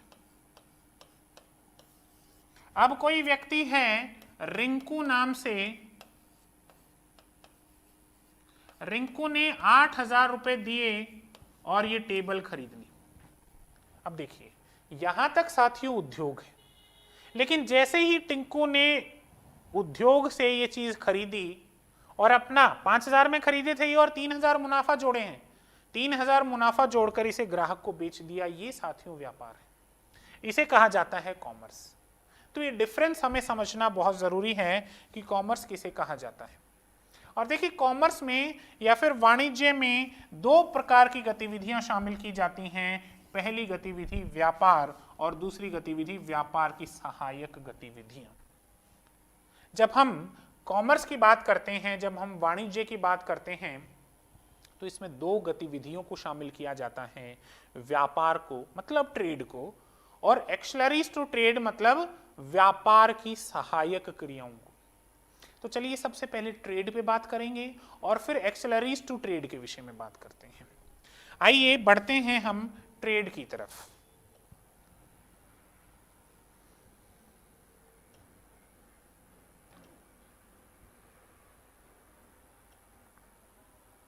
सबसे पहले कॉमर्स के विषय में थोड़ी सी एक चर्चा कर लेते हैं साथियों, फिर हम ट्रेड की ओर चलेंगे। लेकिन ऐसी बहुत सारी गतिविधियां हैं जो सामान की खरीद और बिक्री को सुविधाजनक बनाने के लिए आवश्यक हैं। इन्हें व्यापार के लिए सेवाएं या सहायक कहा जाता है और इनमें परिवहन, बैंकिंग, बीमा, संचार, विज्ञापन आदि शामिल हैं। वाणिज्य में इसलिए वस्तुओं की खरीद और बिक्री दोनों शामिल हैं। देखिए, जैसा मैंने कहा कॉमर्स या वाणिज्य, उसमें हम टेबल खरीदे थे और 8,000 में बेचे हैं। तो वाणिज्य में खरीद और विक्रय दोनों चीजें शामिल हैं, यानी व्यापार साथ ही सहायक जैसे परिवहन, बैंकिंग आदि। मतलब जब हम ट्रेड और ट्रेड की सहायक क्रियाओं को जोड़ दें तो ये बन जाएगा साथियों वाणिज्य, जिसे कॉमर्स कहा जाता है।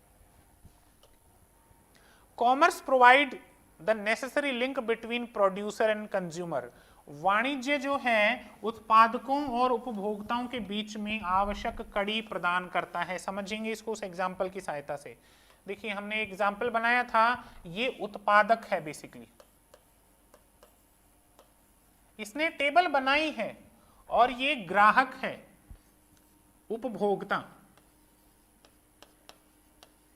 अब देखिए, ये व्यक्ति जो टिंकू है, ये उत्पादक और उपभोक्ता के बीच में एक कड़ी का काम करता है। यही आपका वाणिज्य है। देखिए, यहां बताया भी गया है कि वाणिज्य जो है उत्पादकों और उपभोक्ताओं के बीच आवश्यक कड़ी प्रदान करता है। इसमें उन सभी गतिविधियों को शामिल किया गया है जो वस्तुओं और सेवाओं के मुक्त प्रवाह को बनाए रखने के लिए आवश्यक है। इस प्रकार विनिमय की प्रक्रिया में बाधाओं को दूर करने वाली सभी गतिविधियों को वाणिज्य में शामिल किया गया है। चलिए, इसके ऊपर थोड़ा सा डिस्कशन कर लेते हैं। सरल सी चीज है, मैंने कोई मोबाइल खरीदा, बनाया किसी और ने, इंडस्ट्री थी, उद्योग थी, मैंने उससे खरीदा। ये मोबाइल मान लीजिए मैंने 20,000 में खरीदा, मैं इसको आगे बेचूंगा 25,000 में या 30,000 में और अपना मुनाफा कमाऊंगा। ये है कॉमर्स यानी कि वाणिज्य। और क्रय और विक्रय यानी कि ट्रेड, व्यापार।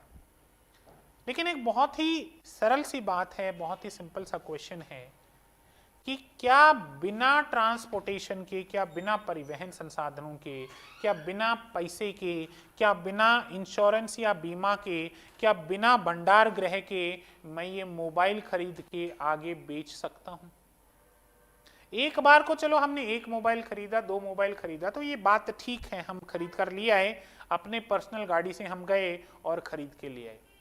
लेकिन बिजनेस ऐसे नहीं होता, व्यापार ऐसे नहीं होता। हमें बहुत सा स्टॉक भी रखना पड़ता है और जब भी ग्राहक को चाहिए उसी समय हमें देना पड़ता है। अभी इतना सारा स्टॉक मैं कहाँ रखूं? ये मैं रखूंगा भंडार गृह में।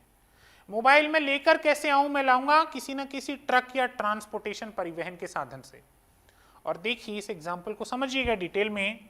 मान लीजिए मैं मोबाइल का धंधा करता हूं, मोबाइल का बिजनेस करता हूं, और मैं मोबाइल मंगवाता हूं मुंबई से।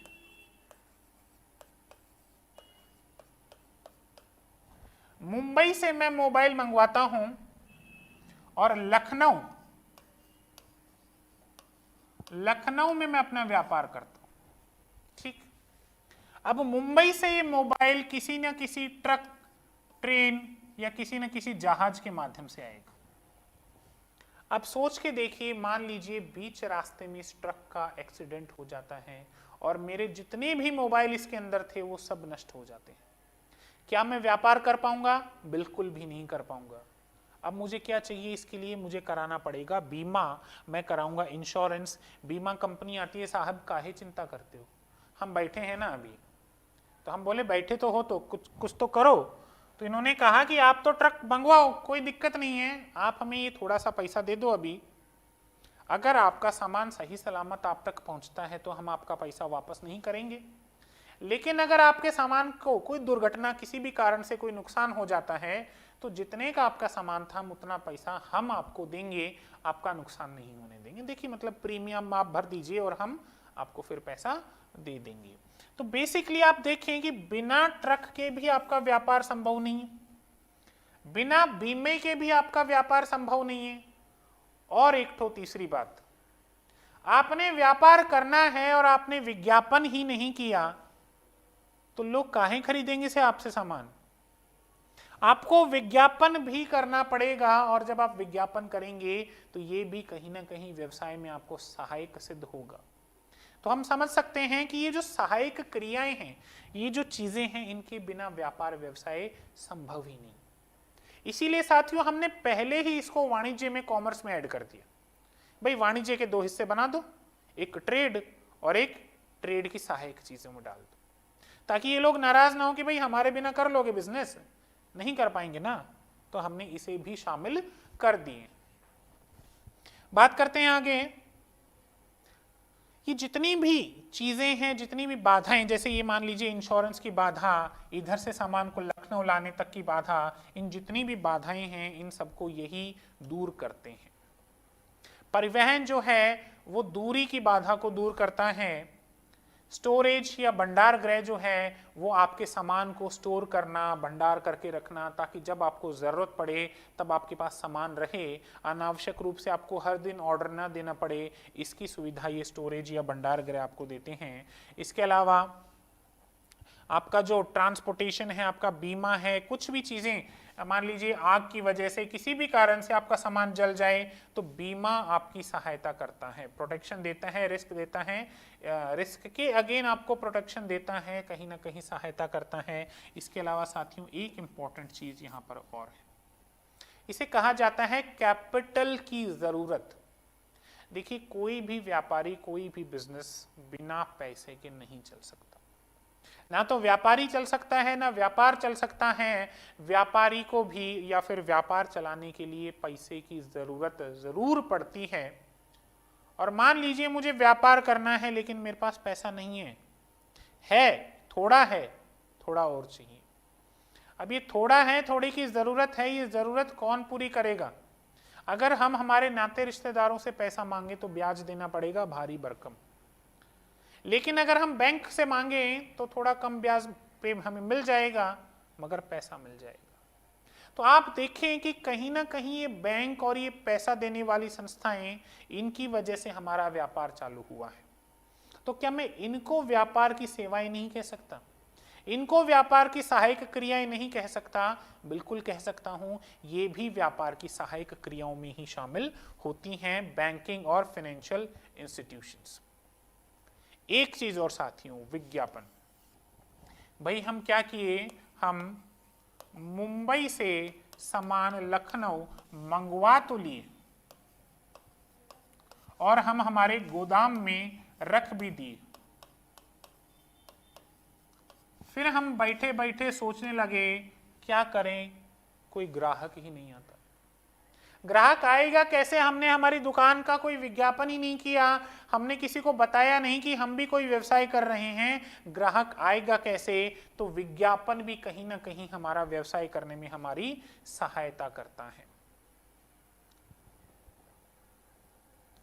चलिए बात करते हैं ट्रेड एंड एक्सेलरीज टू ट्रेड, व्यापार और व्यापार के लिए जो सहायक चीजें हैं। अब इनके विषय में देखिए, एक मोटा मोटा डिस्कशन हमने कर लिया।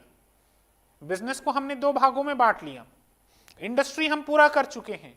इंडस्ट्री के बाद कॉमर्स, वाणिज्य के ऊपर हम पहुंचे और वाणिज्य को फिर से दो भागों में बांटा, ट्रेड में और एक्सेलरीज टू ट्रेड में। अब साथियों हमें बात करनी है ट्रेड और एक्सेलरीज टू ट्रेड, मतलब आपका जो व्यापार है और व्यापार की सहायक चीजें हैं, इनके विषय में।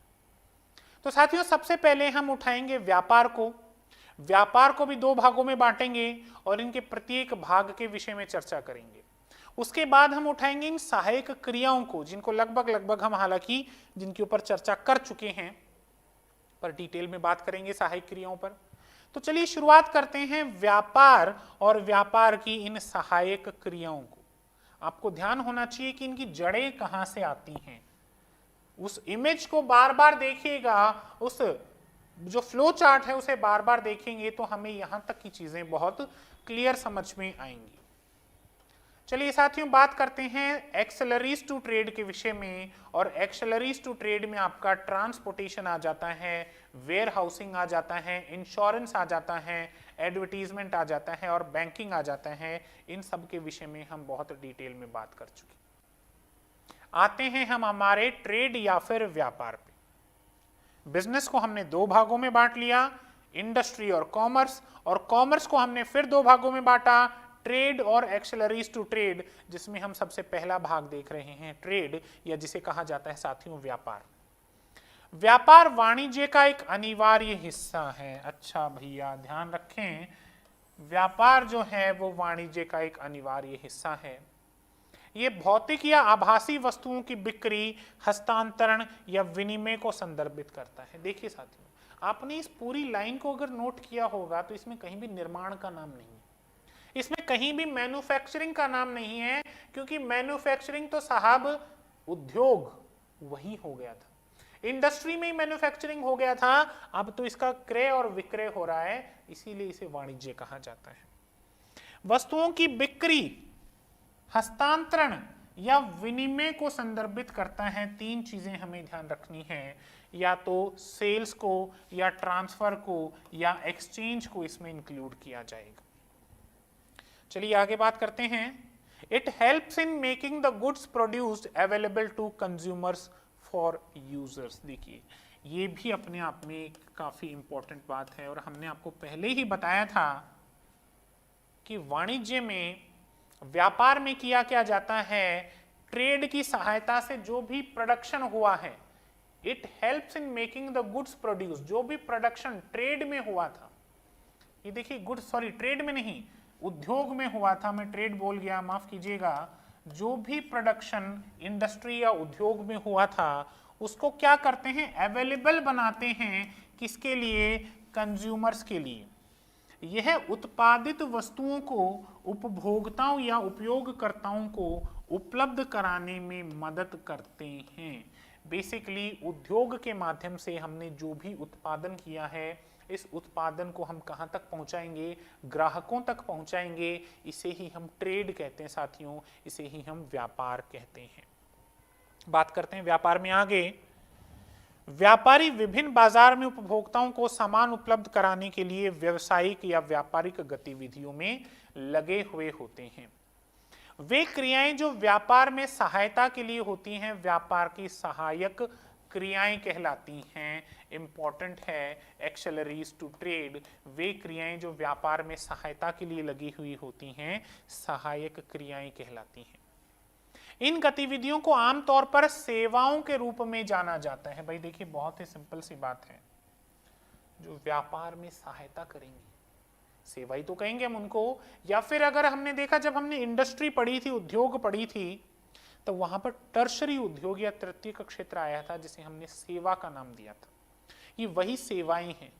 अगर ये सेवाएं उद्योग को दी जाएं, बिजनेस को, ये व्यापार को दी जाएं, बिजनेस को दी जाएं, तो इन्हें सेवाएं कहा जाता है, सेवाओं के रूप में संदर्भित किया जाता है, क्योंकि उद्योग और व्यापार से संबंधित गतिविधियों को सुविधाजनक बनाने की प्रकृति की होती हैं। देखिए दोनों शब्दों को प्रयोग में लिया है, उद्योग और व्यापार से संबंधित गतिविधियों को सुविधाजनक बनाने का काम होता है। वही transport, banking, insurance, warehousing and advertisement, इसके विषय में साथियों हम डिस्कशन कर चुके हैं। वास्तव में ये गतिविधियां न केवल व्यापार बल्कि उद्योग और इसलिए संपूर्ण व्यावसायिक गतिविधियों का समर्थन करती हैं।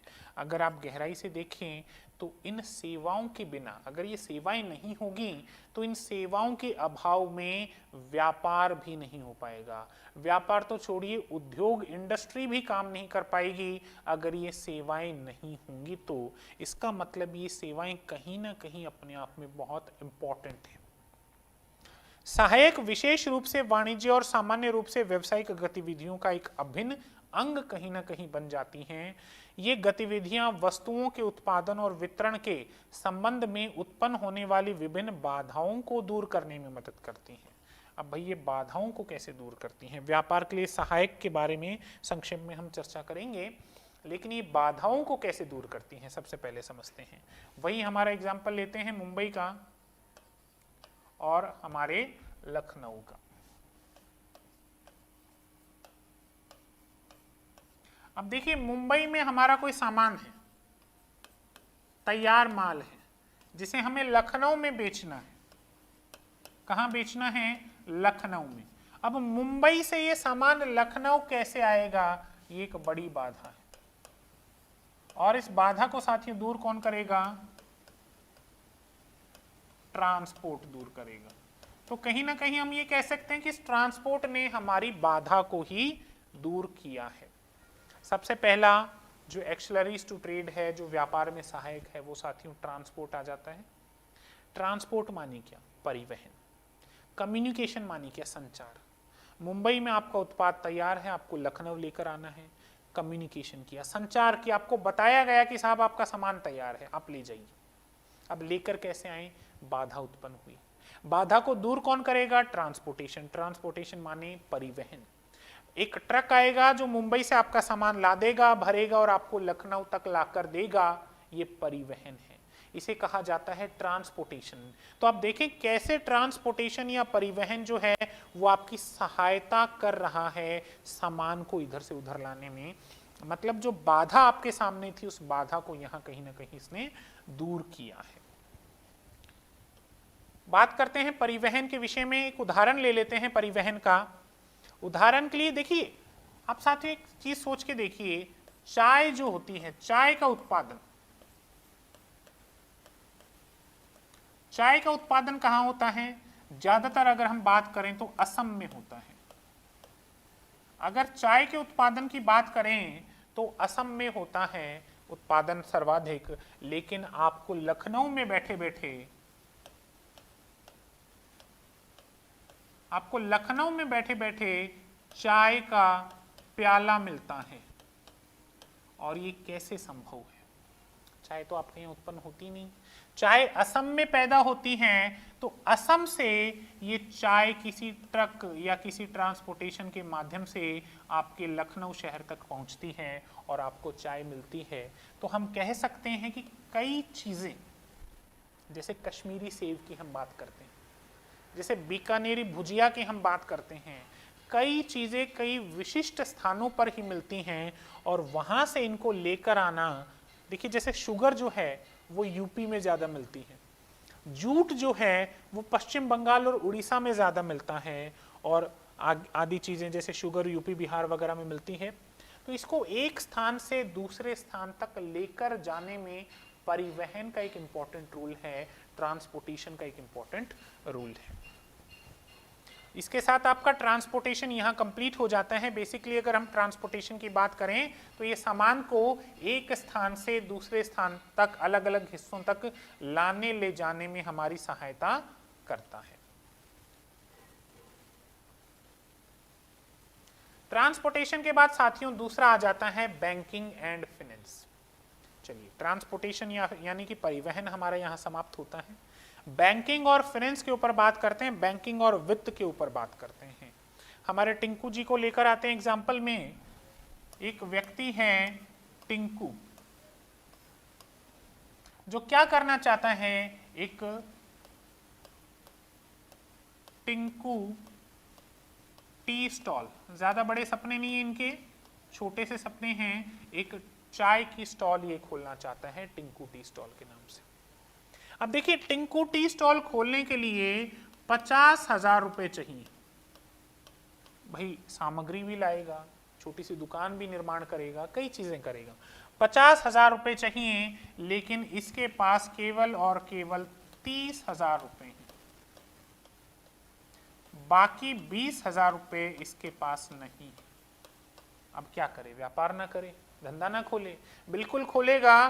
टिंकू क्या करता है, एक बैंक के पास जाता है और बैंक को कहता है कि ऐसे ऐसे मैं एक व्यापार शुरू कर रहा हूं, मुझे 20,000 रुपए की आवश्यकता है, आप मुझे 20,000 रुपया उधार दीजिए।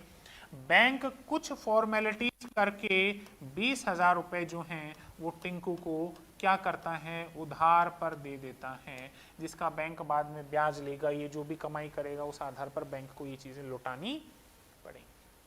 तो देखिए कैसे साथियों बैंकिंग की सहायता से व्यापार चल रहा है। आप सोच के देखिए, बैंक नहीं होती, वित्तीय संस्थाएं नहीं होती, तो क्या टिंकू ये 20,000 रुपए ले पाता? ले तो लेता, चलो किसी रिश्तेदार से ले लेता, लेकिन समस्याएं बहुत आती। टिंकू को बैंक ने कितनी सहायता करी है टिंकू टी स्टॉल चालू करने के लिए। तो ये बैंकिंग और वित्तीय सुविधाएं भी व्यापार को चलाने के लिए बहुत इंपॉर्टेंट है। चलिए बात करते हैं बैंकिंग और वित्तीय सहायताओं के बारे में। व्यावसायिक गतिविधियां तब तक शुरू नहीं की जा सकती जब तक संपत्ति प्राप्त करने, कच्चा माल खरीदने और अन्य खर्चों को पूरा करने के लिए धन उपलब्ध न हो, जैसे हमारे टिंकू के पास नहीं था। व्यापारियों को बैंक से आवश्यक धन प्राप्त हो सकता है। इस प्रकार बैंकिंग व्यावसायिक गतिविधियों को वित्त की सहायता या समस्या को दूर करने में मदद करती है। चलिए बैंकिंग के विषय में हमने बात की है। बैंक अलग अलग तरीके के होते हैं, अलग अलग ये क्या कहते हैं, ऋण वगैरह दे सकते हैं, सामान्य सी बातें। अगला आता है साथियों इंश्योरेंस या बीमा। दो बातें हमने कर ली, परिवहन या ट्रांसपोर्टेशन और बैंकिंग या वित्तीय सेवा। तीसरे विषय में हम चलते हैं, इंश्योरेंस या बीमे के विषय में लाते हैं हमारे टिंकू को। और टिंकू जो है क्या करता है, इस बार टिंकू की जगह बदलते हैं भाई। हर बार लखनऊ में ही रहता है टिंकू, इस बार टिंकू को हम जयपुर कर देते हैं। गुलाबी नगरी जयपुर में इस बार टिंकू रहता है। और टिंकू इस बार किसका व्यवसाय करता है, मोबाइल का व्यापार करता है, मोबाइल का व्यवसाय करता है। अब मोबाइल जयपुर में तो इसे मिलते नहीं हैं, ये मुंबई से मोबाइल मंगवाता है और मुंबई से एक ट्रक इसका मोबाइल लेकर आ रहा था, समझिएगा ध्यान से। और अचानक से ट्रक का हो जाता है एक्सीडेंट। एक्सीडेंट हो गया ट्रक का, एक गाना भी है, एक्सीडेंट हो गया रब्बा रब्बा। इस ट्रक का एक्सीडेंट हो जाता है। अब ट्रक का एक्सीडेंट हो जाता है तो टिंकू तक ये मोबाइल नहीं पहुंच पाते। टिंकू तो पेमेंट कर चुका था, भैया हो गया टिंकू का नुकसान। आ गई एक बड़ी समस्या टिंकू के सामने। अब दोबारा टिंकू ऐसे मोबाइल मंगवाएगा तो मंगवाने से पहले 1000 बार डरेगा, बाधा। इसी बीच में आता है बीमा कंपनी। काहे डरते हो भैया, हम बैठे हैं आपकी सहायता के लिए, आप तो टेंशन मत लीजिए, आप तो व्यापार कीजिए, हम आपके इस ट्रक का ही इंश्योरेंस कर देते हैं, बीमा कर देते हैं। अब मान लीजिए टिंकू मंगवाए थे 1 करोड़ के मोबाइल, आप हमें एक उदाहरण ले रहे हैं बस, आप हमें 10,000 रुपए दीजिए बीमा के। अगर ये ट्रक सही सलामत आप तक पहुंचा तो ये 10,000 हमारे, हम आपको वापस नहीं देंगे, भैया खुले में कह रहे हैं ये बात। लेकिन अगर ट्रक का एक्सीडेंट हुआ, आप तक ये मोबाइल नहीं पहुंचे, तो हम आपको 1 करोड़ रुपया देंगे। आप समझ रहे हैं इस बात को। यहां से टिंकू के अंदर एक हौसला आता है कि भैया अगर टूट फूट भी हो गई, कोई भी बात हो गई, और देखिए नुकसान केवल रास्ते में हो ऐसा जरूरी नहीं है। क्या पता टिंकू का एक गोदाम था और टिंकू के गोदाम में आग लग गई और मोबाइल सारे जलकर ओम सुहाहा हो गए। अब भी टिंकू को समस्या, माथा पीट लिए, भाई ये क्या समस्या हो गई, हम तो ट्रक का तो इंश्योरेंस कराए थे, गोदाम का तो हम कराए ही नहीं। तो फिर किसी ने बोला कि आप ट्रक का ना कराएं, आप तो सामान का इंश्योरेंस करा लीजिए। हालांकि अलग अलग चीजें हैं, उदाहरण के लिए समझने के लिए हैं, ज्यादा सीरियसली आप इसको ना लीजिएगा। आप गोदाम का नहीं, आप तो मोबाइलों का इंश्योरेंस करा लीजिए। तो इस बार टिंकू के अंदर दिमाग आया और उन्होंने अपने मोबाइल का इंश्योरेंस करा लिया। इस तरीके से बीमा या फिर इंश्योरेंस जो है वो आपको आग, चोरी और अन्य जोखिमों से बचाती है। ये भी व्यापार में एक सहायक क्रिया है। अगर ये क्रिया नहीं होगी, ये बीमा नहीं होगा, तो कहीं ना कहीं आपका व्यापार भी नहीं हो पाएगा। चलिए अगली बात करते हैं वेयर हाउसिंग की या भंडारण की। वेयर हाउसिंग या भंडारण भी अपने आप में एक बहुत ही इंपॉर्टेंट सेवा है। टिंकू को ही यूज में ले लेते हैं। टिंकू ने मंगवाए मुंबई से, इस बार मोबाइल नहीं, इस बार चेंज करेंगे, इस बार कपड़ा व्यापार करेगा। टिंकू बोर हो गया, बोले हट, इतने दिन हो गए मोबाइल का व्यापार करते हुए, कुछ मुनाफा तो हुआ नहीं, कपड़े का करेंगे इस बार। ठीक है भैया, टिंकू कपड़े का व्यापार करेंगे। टिंकू ने मंगवाए कपड़े और टिंकू ने मान लीजिए 100 जोड़ी कपड़े मंगवाए। और इस बार जयपुर भी नहीं रखेंगे, इस बार दिल्ली करते हैं। इस बार टिंकू जो है हमारे दिल्ली से है। अब दिल्ली में ये कपड़े बेचेगा तो बहुत ही सामान्य सी बात है, एक दिन में 100 जोड़ी कपड़े नहीं बिकेंगे, एक दिन में 1000 जोड़ी कपड़े नहीं बिकेंगे। लेकिन अगर टिंकू डेली बेसिस पे कपड़े मंगवाएगा तो लाने ले जाने का खर्चा बढ़ेगा। अब टिंकू को चाहिए एक जगह जहां पर टिंकू अपने कपड़े रख सके, और इस स्थान को हम कहेंगे गोदाम, और इसे हम या तो वेयर हाउस कहेंगे, भंडारण कहेंगे। आप देखिए कैसे भंडारण ने, कैसे इस वेयर हाउस ने टिंकू की सहायता करी है अपना व्यापार करने के लिए। आमतौर पर उत्पादन के तुरंत बाद माल बेचा या उपभोग नहीं किया जा सकता। भाई 100 जोड़ी कपड़े मंगवा तो लिए हैं, एक साथ तो नहीं बिकेंगे। आमतौर पर उत्पादन के तुरंत बाद माल बेचा या उपभोग नहीं किया जाता। आवश्यकता पड़ने पर उन्हें उपलब्ध कराने के लिए उन्हें स्टॉक में रखा जाता है, और ये भी कहीं ना कहीं बहुत सहायता आपको देता है।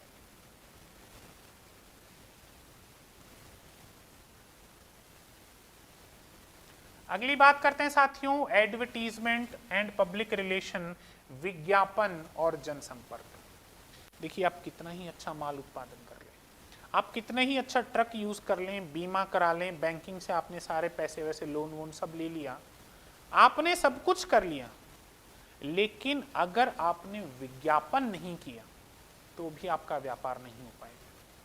आप देखते हैं आए दिन टीवी, रेडियो, समाचार पत्र, आपके इंस्टाग्राम पे, आपके व्हाट्सएप पे, आपके फेसबुक पे कितनी एडवर्टीजमेंट आती है। एक बार जो चीज आपके दिमाग में बैठ गई, चलिए इसका एक उदाहरण ही ले लेते हैं। सवेरे सवेरे जब आप मंजन करते हैं तो चाहे आप क्लोजअप से ही क्यों न करें, अगर कोई पूछता है तो आप यही कहते हैं भैया हम कोलगेट कर रहे हैं। मतलब कोलगेट अपने आप में इतना प्रसिद्ध हो गया है, इतना विज्ञापन हुआ कोलगेट का कि अब आप पेप्सोडेंट का नाम नहीं लेते, आप कोलगेट ही बोलते हैं। आपने एक तरीके से टूथपेस्ट को कोलगेट बना दिया है। अब आप टूथपेस्ट, हालांकि वो टूथपेस्ट होता है, अब टूथपेस्ट में कोलगेट हो सकता है, पेप्सोडेंट हो सकता है, बाकी और चीजें हो सकती हैं, लेकिन आपने उसे कोलगेट बनाकर रख दिया। ठीक ऐसे ही घर के बड़े बुजुर्ग हमें अक्सर समझाते हैं कि पेप्सी मत पिया करो, चाहे हम लिम्का पी रहे हों, चाहे हम स्प्राइट पी रहे हों, चाहे हम थम्स अप पी रहे हों। पेप्सी अपने आप में इतनी प्रसिद्ध ब्रांड हो चुकी है कि हमें केवल और केवल पेप्सी नाम समझ में आता है। डिटॉल की बात करते हैं, आप चाहे घर में सेवलोन लेकर आ जाओ, हालांकि डिटॉल होता है एक एंटीसेप्टिक लिक्विड, आप अपने घर में सेवलोन लेकर आ जाओ, फिर भी यही पूछा जाएगा ये कौन से वाला डिटॉल उठा कर ले आए। तो आप यहां से समझिए विज्ञापन अपने आप में कितना जरूरी है। बिना विज्ञापन के आपका व्यापार चल जाएगा, लेकिन उतनी रफ्तार से नहीं चलेगा। और बिना विज्ञापन के व्यापार साथियों कहीं ना कहीं बिना डीजल या बिना पेट्रोल की गाड़ी के समान होता है। आप धक्का मार मार के चला सकते हैं, लेकिन वो रफ्तार आप कभी नहीं पकड़ पाएंगे। तो विज्ञापन भी अपने आप में बहुत इंपॉर्टेंट टर्म है। देखिए बात करते हैं, यहां एक लाइन लिखी हुई है और बड़ी ही समझदार और बड़ी ही शांत लाइन है। लाइन क्या कहती है? एडवर्टीजमेंट इज व्हाट यू पे। विज्ञापन क्या है? जिसके लिए आप भुगतान करते हैं।